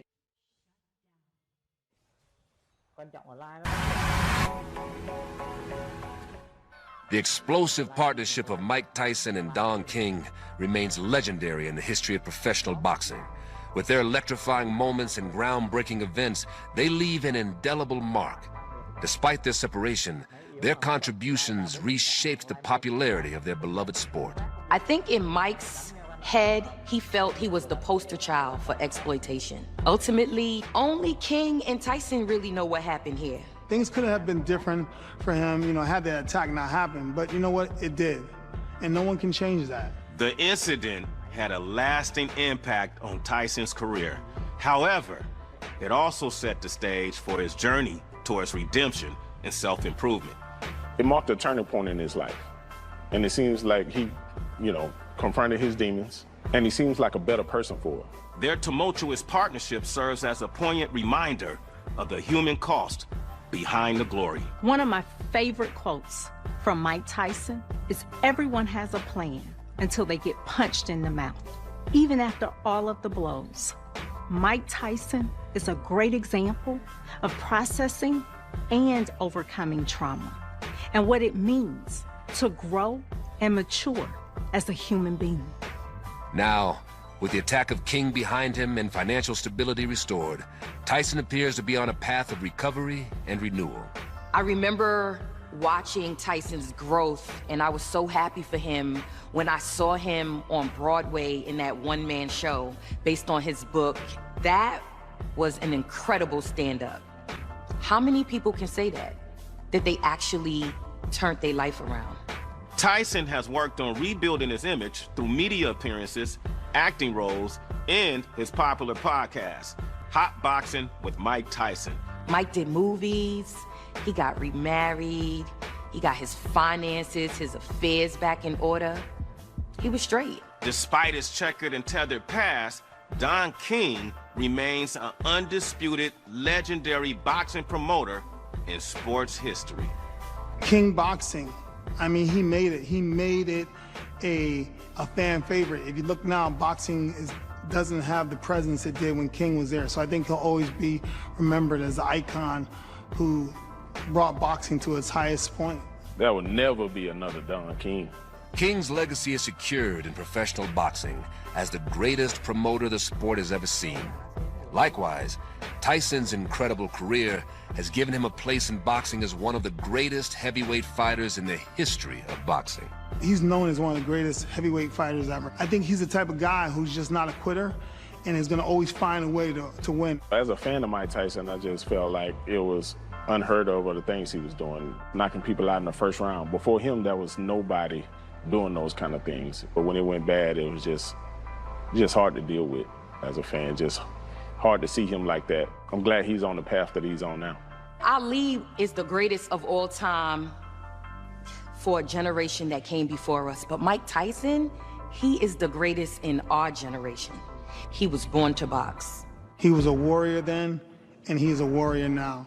Tyson's story underscores themes of betrayal by those he trusted and his quest for redemption through self-reflection, accountability, and positive change. Mike Tyson is still celebrated worldwide for his boxing dominance and journey of personal growth.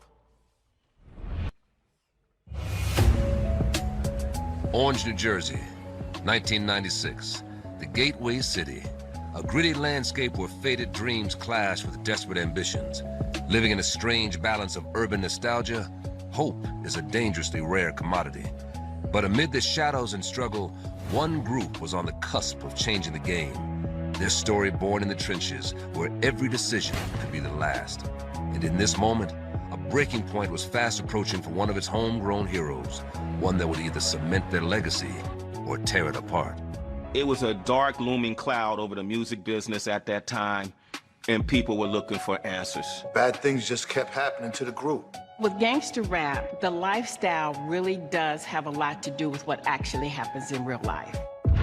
When the only witness to the murder of a West Coast rap icon returned to the streets of New Jersey, the East felt the ripple effects immediately, and they were deadly. With the coastal rap war ignited, a city on edge became the backdrop for another tragedy, one that would shake the hip-hop world to its core. Just 2 months after Tupac's murder, Gaddafi found himself in a deadly situation under mysterious circumstances. Investigators got wind of the rumors suggesting that Yaki told his girlfriend, "What if somebody's coming to kill me?" He was shot several times at close range. Speculation arose tying many conspiracies together, but the truth was much more chilling, challenging everything law enforcement thought. There's good cops and there's bad cops. They didn't like the East Coast, West Coast rivalry, so that may have actually interfered with how seriously they conducted this investigation. I could tell something wasn't right just by the tone of his voice. He just said Yaki got shot. The aftermath was chaos. Law enforcement at that time had the opinion that if you live by the gun, you die by the gun. Does art imitate life, or life imitate art? Was it a targeted attack related to the East Coast-West Coast rivalry that claimed Tupac's life? Or was it something more personal?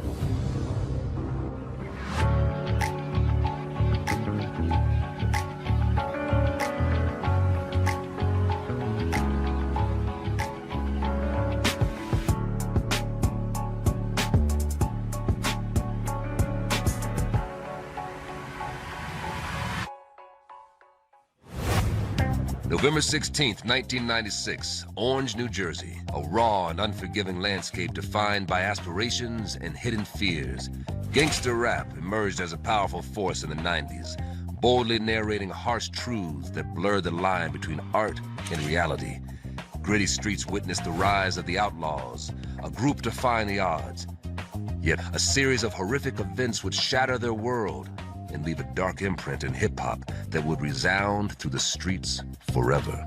Promising young rapper, Yafu Fula, better known as Yaki Gaddafi, grew up in Montclair, New Jersey. He's the son of Black power leaders from the Civil Rights Movement. I've known Yaki Gaddafi my whole life.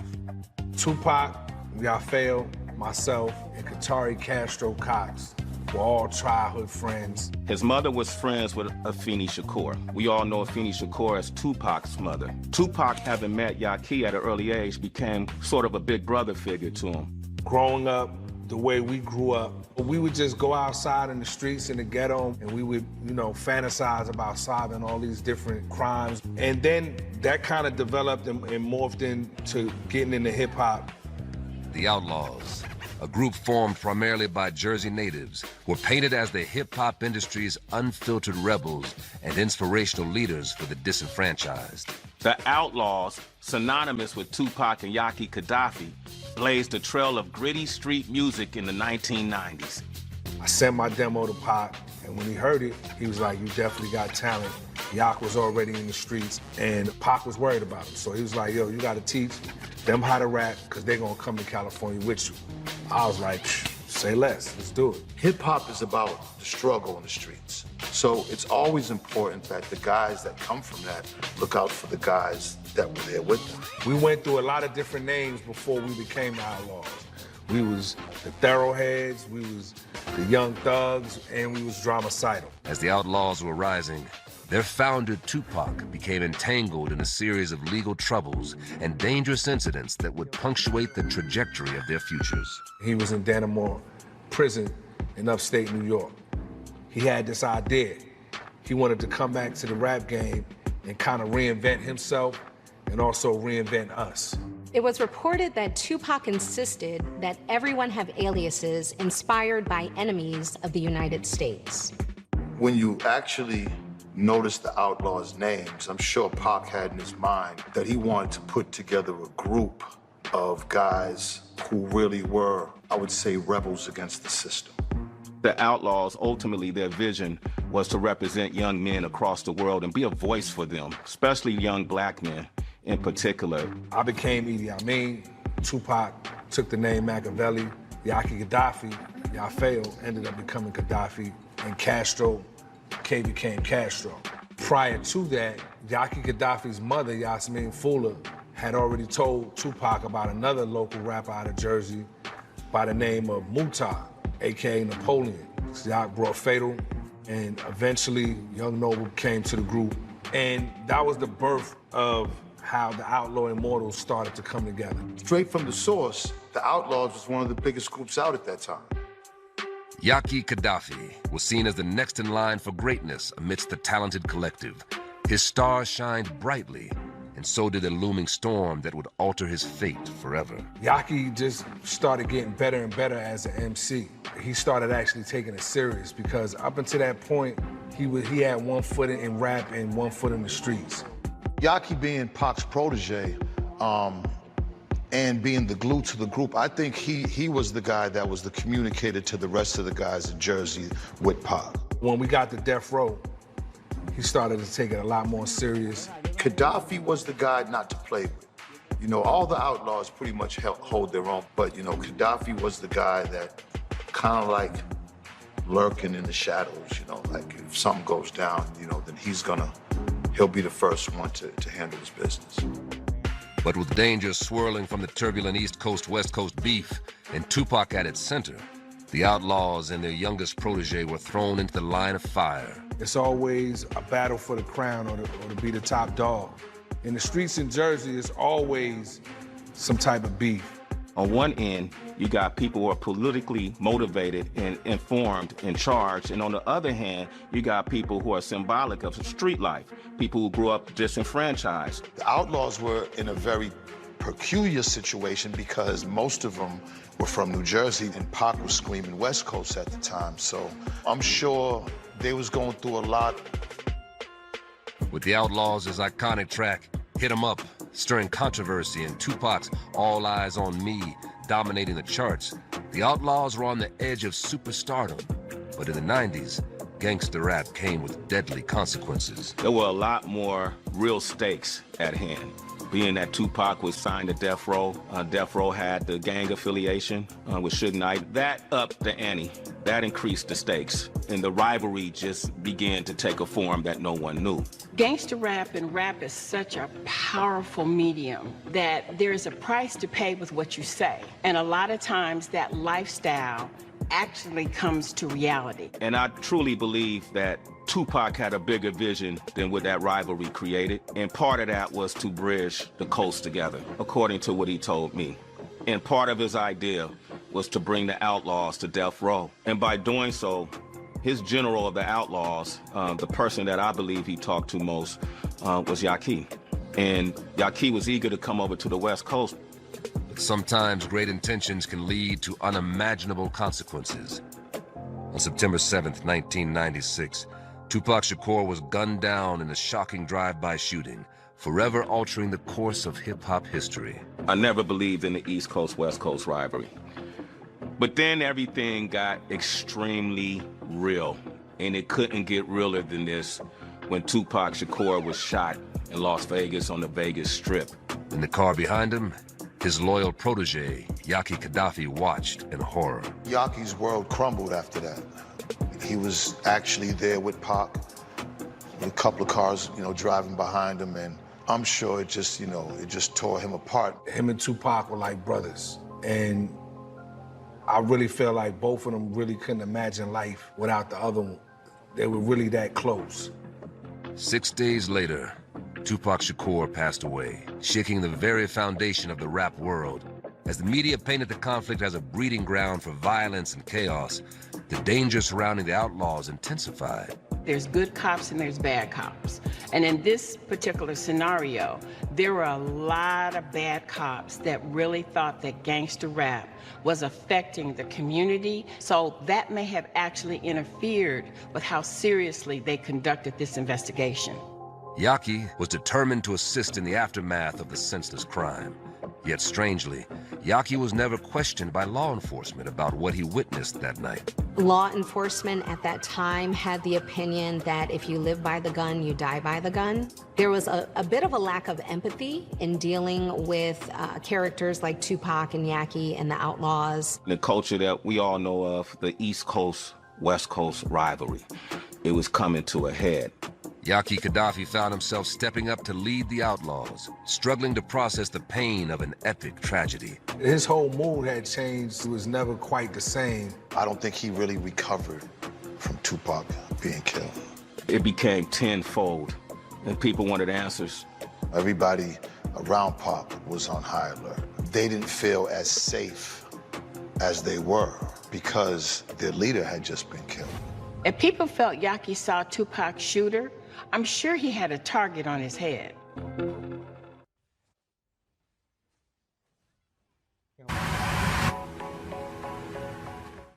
November 10th, 1996, Montclair, New Jersey. After the shocking death of Tupac Shakur in Las Vegas, Yaqui Gaddafi, his loyal friend and protege, returned home to grieve the loss of his mentor.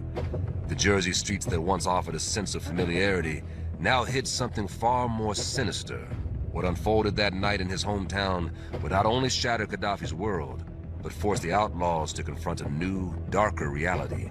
A twist of fate that would forever change the course of hip-hop history and their futures. Gaddafi found himself in a deadly situation under mysterious circumstances. The last time I saw Yaqui was in California, and we were at the studio recording some music, and some days Yaqui would be up, and then some days he just was really not himself. It was tough seeing him that way. The night of Tupac's murder left many stunned and plagued with speculation. Police got a tip that Yaqui might have been able to identify the person who shot Tupac, especially since he was in the car behind Tupac. He was never quite the same again, and you know, we were all begging him to come down to Atlanta, where we had retreated to after Tupac's murder. And we wanted to do our best to get the group somewhat in a space where we can, you know, start recording again and finish what we had started before Tupac was murdered. But like I said, Yak was never really the same again. You've got this 18-year-old young man who totally looked up to Tupac Shakur, becoming a potential witness to his murder. The streets of New Jersey presented their own set of perils, where tensions could flare without warning. Growing up in the hood is dangerous. You have to pay attention to every single thing. Yak was already in the streets, and he started getting into certain things in the streets, and Pac was worried about him. November 10th, Yaki Gaddafi and his girlfriend, Lavi Johnson, hoped for a peaceful evening before he rejoined the outlaws in Atlanta the next day. In the streets in Jersey, there's always some type of beef. So to ask me if Yak had beef, that could be, you know, an everyday occurrence almost. It's something that you just don't see coming around the corner at any time in your life. The night started with what seemed like a harmless visit with familiar faces dropping by to catch up, but Yaki was still on edge. Yaki had just arrived to the apartment he shared with his girlfriend, Lavi Johnson. His girlfriend stated that Yaki had a premonition and jokingly claimed that he thought someone was coming to kill him. Lavi, unaware of what was brewing, went back inside to help her mother in the kitchen. It's believed that Yaki answered the door, then greeted two men as if they were his friends. Reports stated that Lavi was in the back room while Yaki was out in the hall when shots rang out. When they stepped into the hall, they saw Yaki laying on his back in a pool of blood. He was shot several times at close range. A neighbor heard the shot, ran downstairs, and saw two men running out of the building around the corner. Chaos erupted as the once quiet night unraveled, transforming everything in an instant, altering the lives of all involved forever. Miss Johnson stated she was the one who called 911. The officer noticed a bulletproof vest and all his clothing placed to the side as EMS continued working on him. I got a phone call early in the morning from Napoleon's little brother. I could tell something wasn't right just by the tone of his voice. The officer then asked the women to stay in their apartment and told them that Yaki would be transported to the hospital. As Yaki fought for his life, family and friends waited in agonizing suspense, unsure of what fate would deliver. When the reporting officer arrived at the hospital, he spoke to the doctor who confirmed that Yaki has sustained a gunshot to the right side of his right eye. He's, you know, on life support, and they trying to save his life. According to the medical examiner's report, there was mention of several bullets that were still lodged in his brain and neck. Another Outlaws member had been targeted, deepening the turmoil within the group and leaving the community in disarray. The Outlaws were devastated, shocked, surprised. It was a lot of mixed reactions, disbelief and anger. Everybody in the family was absolutely devastated, and it was probably the worst day of all of our lives collectively. When the news broke, the seriousness of the East Coast-West Coast feud was front and center, now dealing with the onslaught of wild speculations coming from the unsolved Las Vegas Tupac case.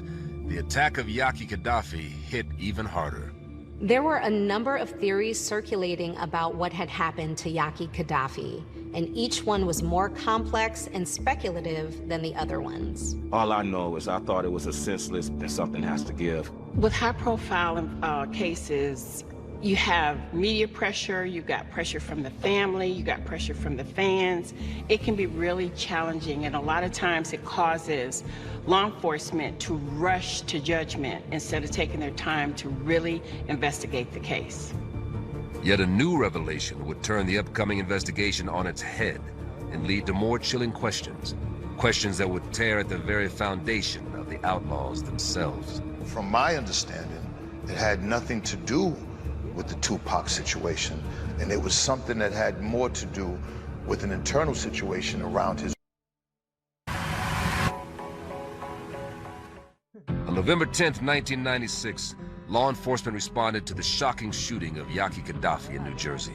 As investigators began to piece together the events surrounding his attack, they were met with a web of inconsistent witness statements and a lack of solid evidence. Fighting for his life, Yaki Gaddafi lay in the hospital until the hand of fate dealt the outlaws another devastating blow. We got the word that he was no longer with us. We lost 2 people in a period of 2 months. Pivotal people in our culture, in our community. In this case, because it was such a high-profile investigation, with Yaki being best friends with Tupac for years, it makes it really challenging to conduct an investigation. You didn't hear too much about the investigation of Yaki Gaddafi. You didn't hear too much about the murder. You knew it had something to do with somebody he knew, I would have thought. His association with Tupac is what got him killed. Another speculation is that Gaddafi's murder stemmed from a financial dispute. But the rumor that was the biggest one out that had all of our attention is that the murder was retaliation for his potential ability to identify Tupac's killer. What initially appeared to be an attack from the East Coast-West Coast feud revealed itself to be something far more personal. Yaki's family, determined to seek justice, collaborated closely with detectives. Investigators reported that Yaki's girlfriend, Lavi, and her mother told the officers that Yaki had been visiting from California and had missed a plane earlier that day going to Georgia. So it's always been puzzling to investigators as to how did the shooters know that he was actually there. The Alfeo's community in Montclair and all of Jersey was devastated and was mourned, and it literally low-key starting a war in Jersey. Lavi told detectives that when she called Yaki's mother, Yasmin, she told her that the last thing she heard Yaki say outside in the hallway was, "Get that gun out of my face." The police also sat down with a neighbor, Robert, who mentioned 2 men getting out an Irvington cab. When shown pictures of possible suspects, both Miss Johnson and a neighbor identified 18-year-old Nadir Kasim Way. After the arrest of Nadir Way, aka Kaz, they now had one of the 2 suspects. Now they just needed to find the other person associated with Nadir. The narrative around Yaki's murder began to unravel with each new piece of evidence.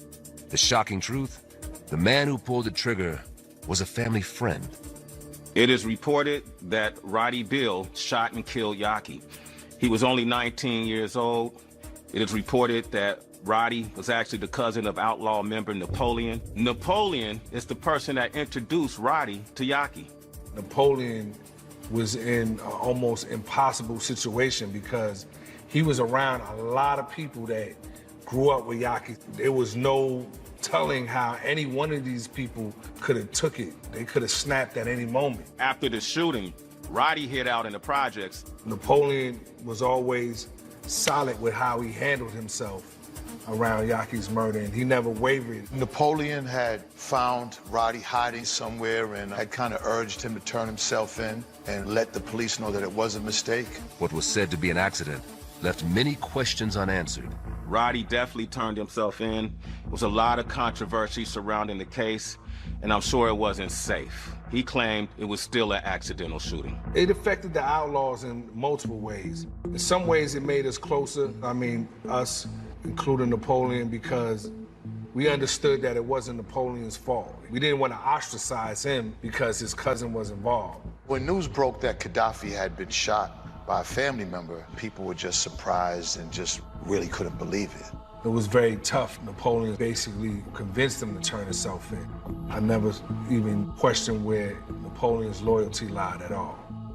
Roddy gave his statement to authorities. Yet, as he added his own version of events, the narrative took a dramatic turn. Although Roddy admitted to authorities that he frequently played with guns, he said he didn't have a gun that night.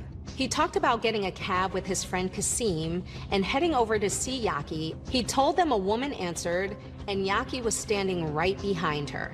They were joking around and smoking. Roddy claimed Yaki pulled a black .38 caliber handgun that appeared to be loaded.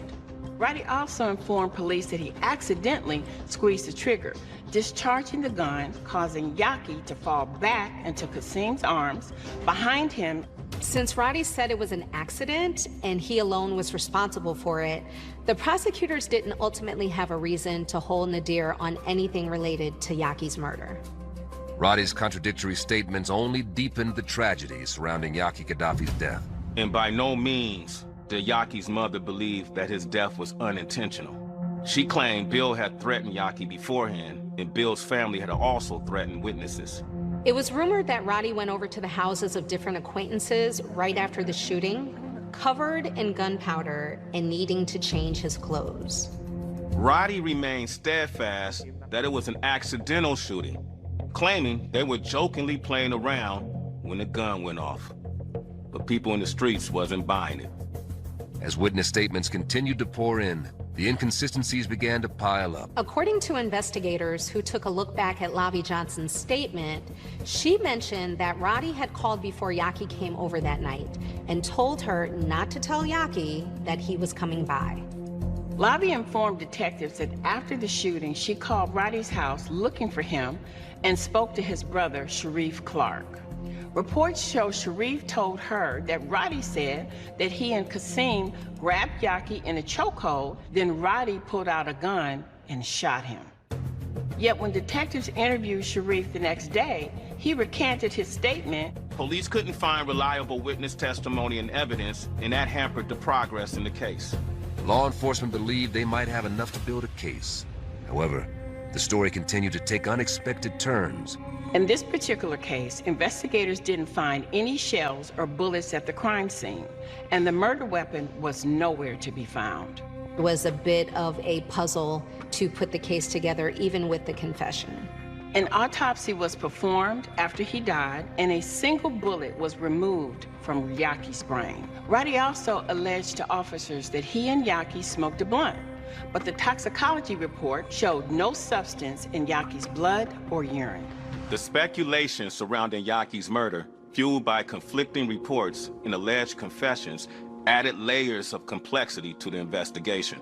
Forensics findings contradict Roddy's version of the shooting and instead suggest that Yaki was shot at a close range. Although police didn't have a tremendous amount of physical evidence, prosecutors felt strong enough that with their witness statements, they were in good shape. As grief weighed heavily on Yaki's family and his rap group, the emotional toll complicated efforts to find clear answers and added another layer of difficulty for law enforcement. Anytime you're working an investigation and there's suspect in regards to family or friends, and because of the reputation of this hip-hop gangster rap group, the Outlaws, it can make it real challenging for investigators to lose their focus and focus more on the media, focus more on what the perception of what fans have instead of facts pertaining to the investigation. After Yaki was killed, none of it would have brought him back. For me personally, at the time, I was so devastated. I really didn't see jail as being enough. I think when Pac got killed, that was the beginning of the division of the group. I mean, Pac was the glue to keep everybody together. It did cause tension in the group, especially with Hussein Fatal, who was a childhood friend of Yafeo. Remember, Yafeo brought Fatal into the group. He definitely did not believe that it was an accident, and he was one of those people that wanted revenge and was, looking for it.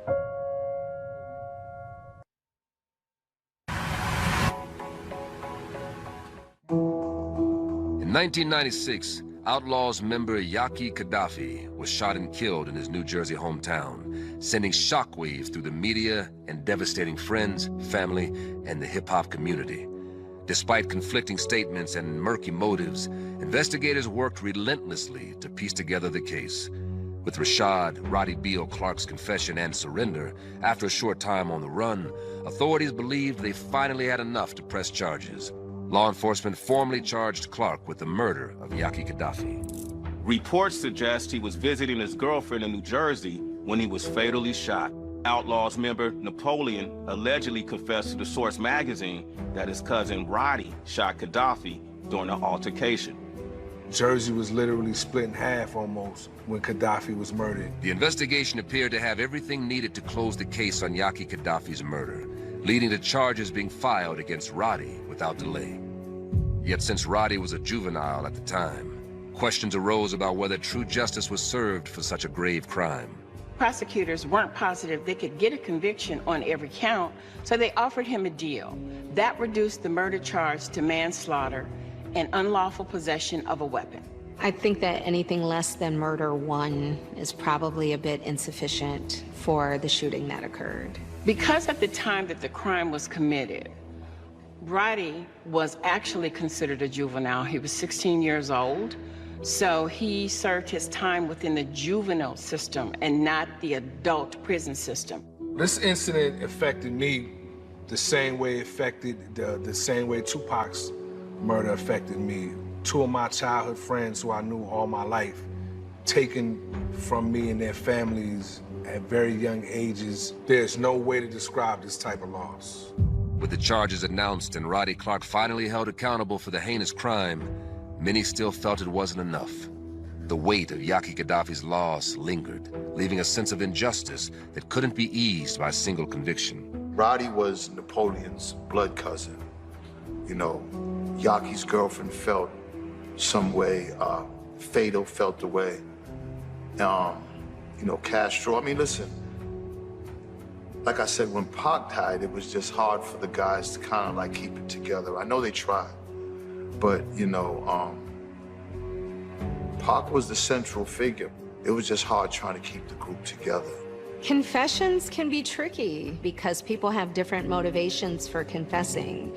Sometimes it's because they actually committed the crime, and sometimes people confess just to protect another person.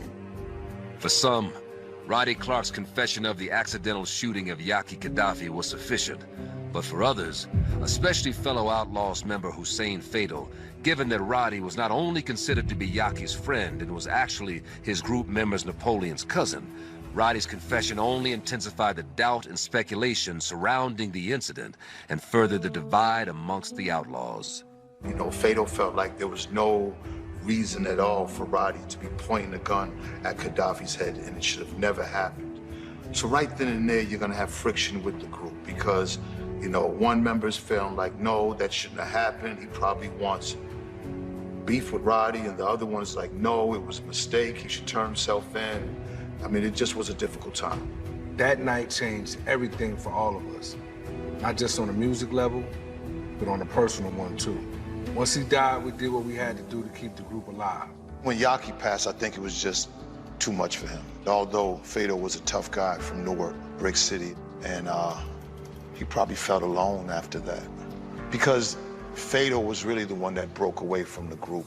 Noble, Castro, and Edie kept going, but Fado kind of broke away, and I think that was all because of Tupac passing away, and also Gaddafi. It was a very trying time for us as a family. It still hurts to this day. As the Outlaws faced pain and internal strife, it became clear that justice was slipping away. There might just be a lack of empathy and kind of feeling like maybe they deserved it or maybe it was meant to be, it was bound to happen. So there may not be as much of a desire for justice or strict, harsh justice because maybe they feel like that's just part of the culture. Justice was not served in this case.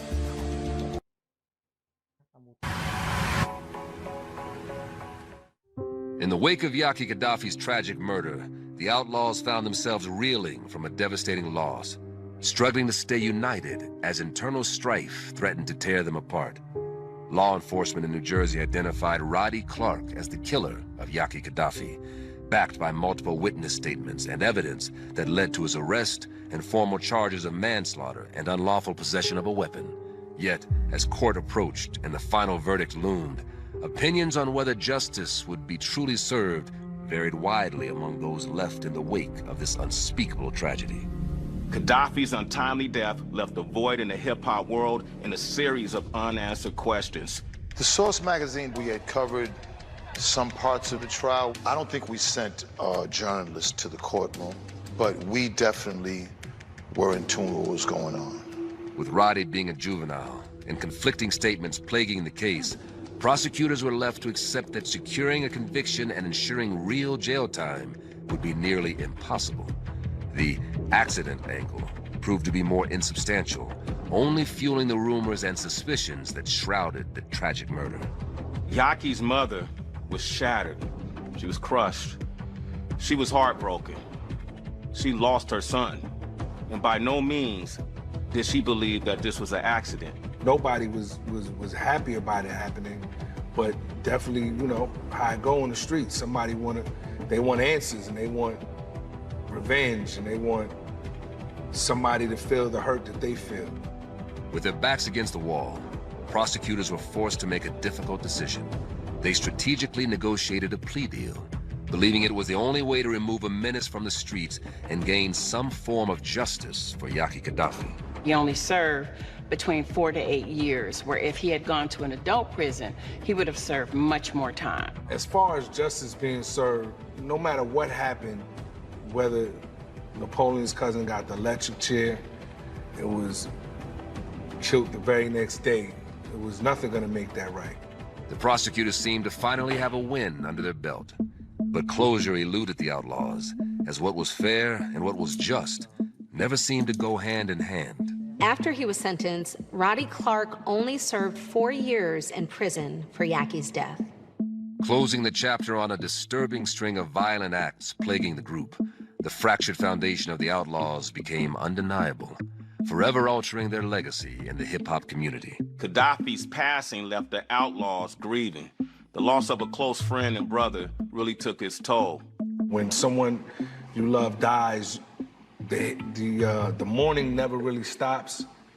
You always mourn them, you always miss them. In the conviction of Roddy for Yaki Gaddafi's murder, the real question remains, was justice ever truly served? In my opinion, if you act like an adult and you commit an adult crime, you should be charged as an adult. There was no way to make that right, not even jail. So there is no justice in this particular situation. Sometimes when you surround yourself with people who don't care if they live or they die, sometimes they don't mind doing whatever they have to do to make sure that they come out on top. Questions linger long after the dust has settled. Did Roddy hide a darker truth that remains unveiled? Or were his contradictory statements one of a scared youth trying to navigate a chaotic situation? The answers have eluded us for decades. Very sudden, unexpected, shocking, heartbreaking because he was so young. There really was so much potential there that got stolen away from us at a very young 19 years old. Despite the turmoil, the outlaws refused to be defined by their pain, clinging to the hope that music could be their redemption and a testament to Yaki's legacy. The outlaws forged ahead, determined to keep the spirit of the group alive. With Gaddafi, that he was the guy that was kind of like the glue. And, when Pac wasn't around, and with him gone, and them keep doing those songs over and over, they just have to keep reliving the moments of Gaddafi not being here, and that has to be difficult. The aftermath of Yaki's murder, coupled with the unsolved murder of Tupac, haunted the outlaws like a dark cloud. A cloud that some believed signaled a curse hovering over the group. The Tupac Outlaws curse. Not a lot of people know about this, but it does exist. The curse is used to describe the series of tragic and untimely deaths that have affected individuals closely associated with Tupac Shakur and the Outlaws as rap group. People start with the Outlaws curse, but I don't believe it's a curse. I just believe that America has a system that young black men have to go through extra lengths just to survive out here. Rumors swirled that the Tupac Outlaws curse was a real thing. As Yaki Gaddafi's life was tragically cut short, speculation about what really happened only intensified. When hip-hop, there's still a divide in these streets. The world lost the legend in the making with Gaddafi and the Outlaws. I think Yaki, his potential was limitless. He was one of those people that could have absolutely succeeded as a solo hip-hop artist. He could have gotten to television, movies. Sky's the limit. There really was so much potential there that got stolen away from us at a very young 19 years old. And he was just starting to really realize how good he was and his potential. Had he had gotten a chance to really realize how good he was and really start to touch some real money in it. For the Outlaws, the tragedy didn't end with the murders of Tupac Shakur and 19-year-old Yaki Gaddafi. And as surviving members, friends, family, and fans continue to grieve, music also mourned the devastating loss of even more members of the Outlaws, furthering the suspicion of the alleged Outlaws' curse. On July of 2015, estranged Outlaws member Hussein Fatal died in a car crash. And in December of 2016, original Thug Life as well as Outlaws member Big Syke died from natural causes. The rumors perpetuated the notion of a curse surrounding the group. That group started with 9 members, and 3 of the most prominent members, including Tupac, are deceased. With Tupac dying at the time and Gaddafi months later, and then now Fatal and Syke, you know, a lot of people was talking about this Outlaw's curse. The world lost a legend in Tupac, and you could say a legend in the making with Gaddafi and the Outlaws. But their deaths, people don't really understand the potential, what the group could have done. I try to focus on the good times. I try to focus on the fun we had, and try to stay away from what could have been and what should have been, because that's when it really gets tough. Really glad that we're paying homage to him and telling the story. He deserves it. I think Yaki, he had just turned 19 a month prior to him being murdered, almost to the day. So he was a month and a day into his 19th year. And like I said, his talent and his potential was through the roof. He could have been and did anything he wanted to do. So just be careful about the company you keep around you. It could be your best friend. You never know.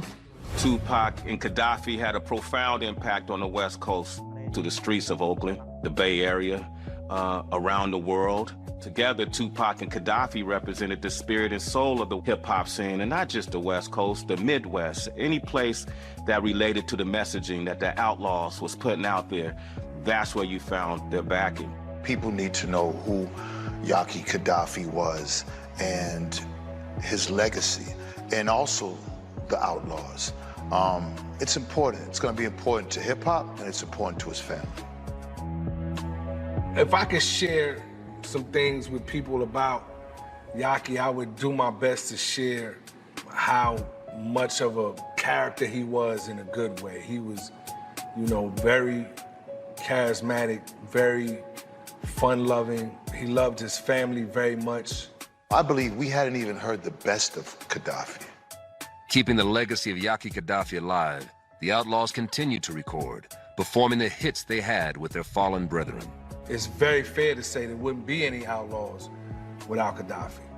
Beyond his music, Yaki Gaddafi's legacy is a testament to his integrity, his resilience, and his unyielding commitment, inspiring artists and activists to ignite flames of hope for future generations.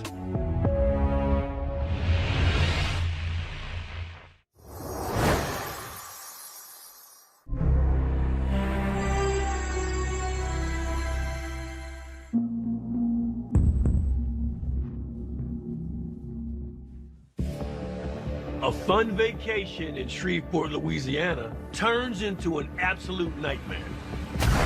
I'm calling for shots fired. The place looked like a war zone. There's been a shooting.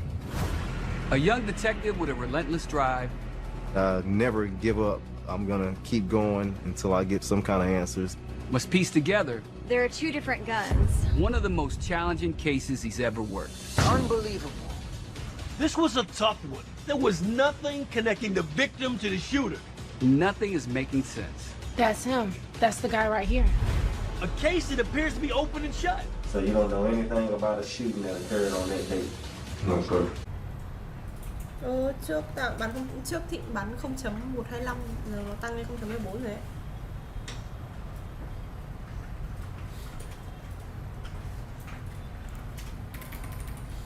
Anh đổi anh tên gì?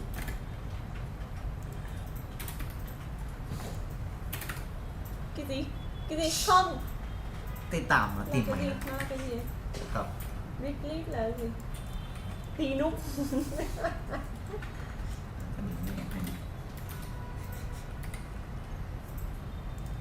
Anh để thành em là bỏng ngô thì anh phải là Candy Crush.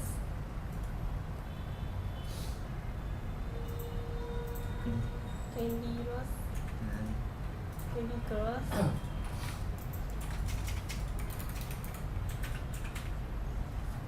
Rồi. Em là popcorn thì anh là Candy. Không. Cookie. Cookie à? Cookie, tí cookie. Tí cookie. Cookie. Anh để tên là VVTS Dung Cúc. Hồi chấm. Để Dung Cúc. Cứt.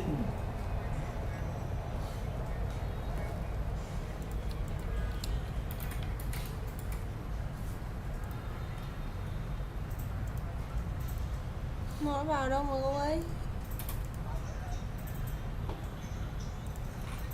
Đủ kinh nhỉ? Đi cookie. Nhưng mà để chữ T đấy xong nó có kinh quá không?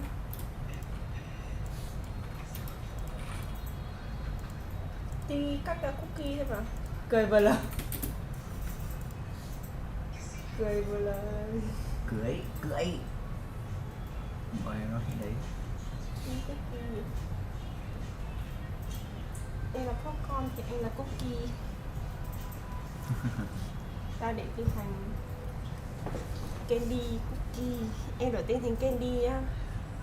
B Candy với T Cookie. Để thành tôm. Em là Jelly. Không. Tôm Cookie. Tôm đi kèo.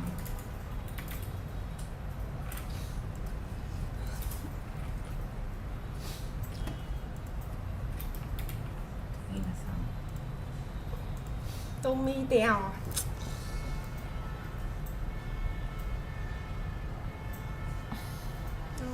Được quá. Để thành cái Tommy thôi. Tommy cookie. Để nhét cookie vào. Tí cookie, tôm cookie. Tí cookie.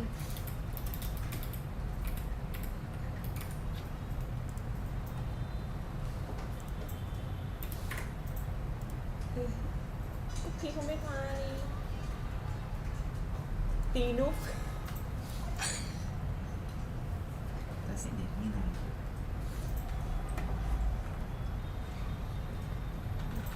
Nhớ đây. Chắc chắn chưa?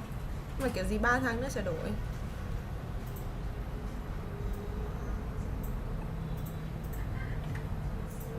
À, anh muốn làm người chăn chó không? Để em tìm xem tên của cái con chủ, cái thằng chủ của cái con Scooby Doo Doo là người chăn chó. Đâu, đây là thằng. Thằng à? Ừ. Thằng chủ nhân của Scooby Doo.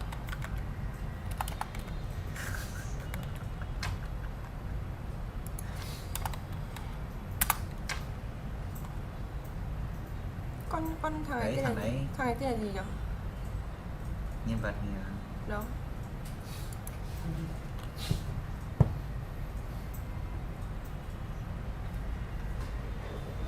Nhân vật đó. Saki. Saki à? Đâu? Đâu, đây là phim người đóng. Thì nó cũng là lấy mà.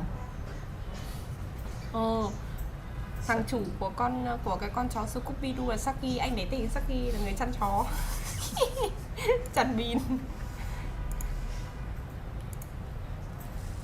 Để ta bảo Thịnh đổi tên thành Saki. Saki là chủ của con Scooby Doo.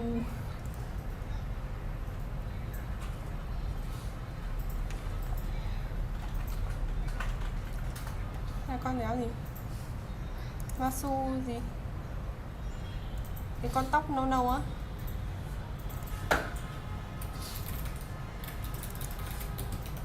Cũng ở trong Scooby Doo hả?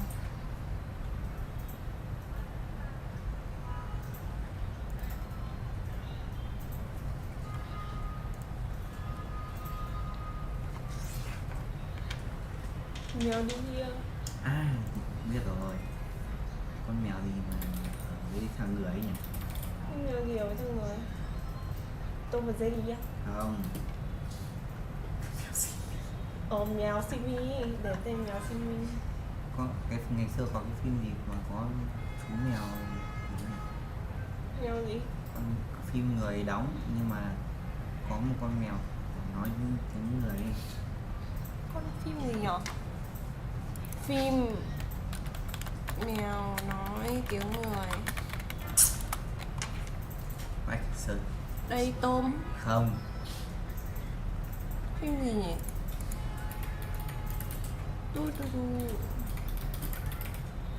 Anh này tên là Mini.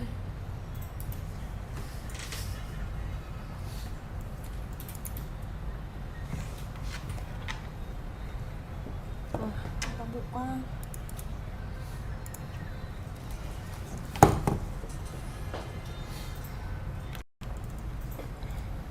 Đâu.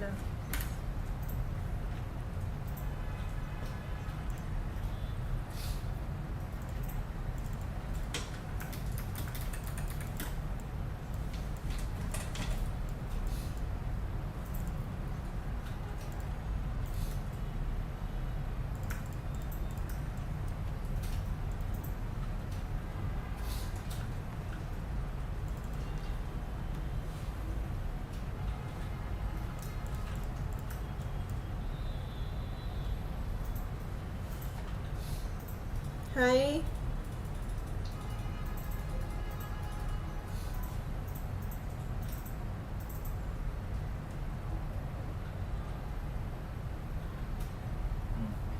Hỏi đi xem nó dùng cái gì, nó dùng cái của chuột mà kiểu nó di một đường thẳng nó không bị lệch không?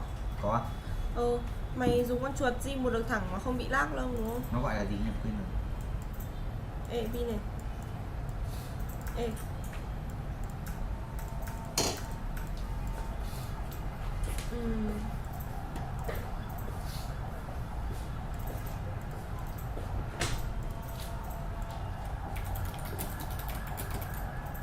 Oanh mày ai?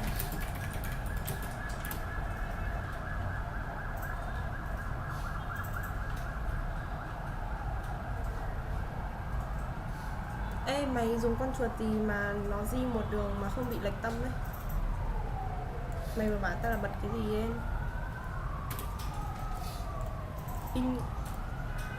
Ingo snapping. Thế đi. Tí nó gõ cho em không biết.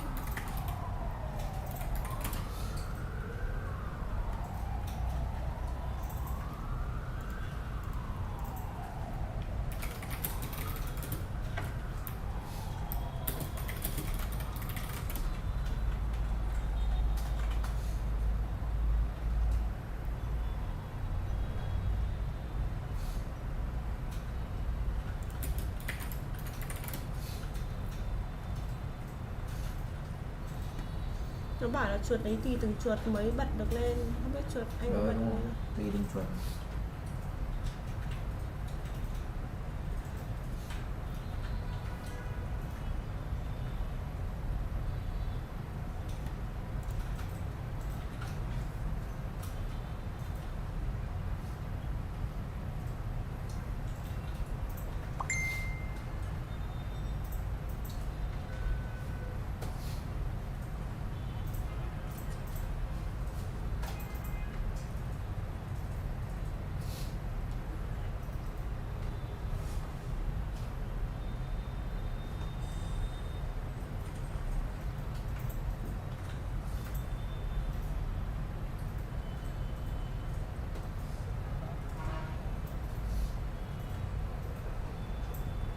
Gõ đi.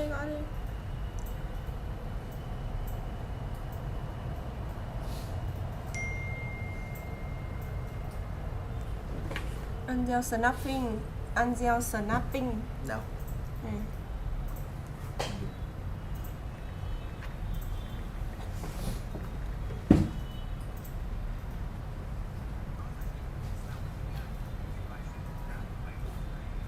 Còn lớn non cao hồi xưa đấy á?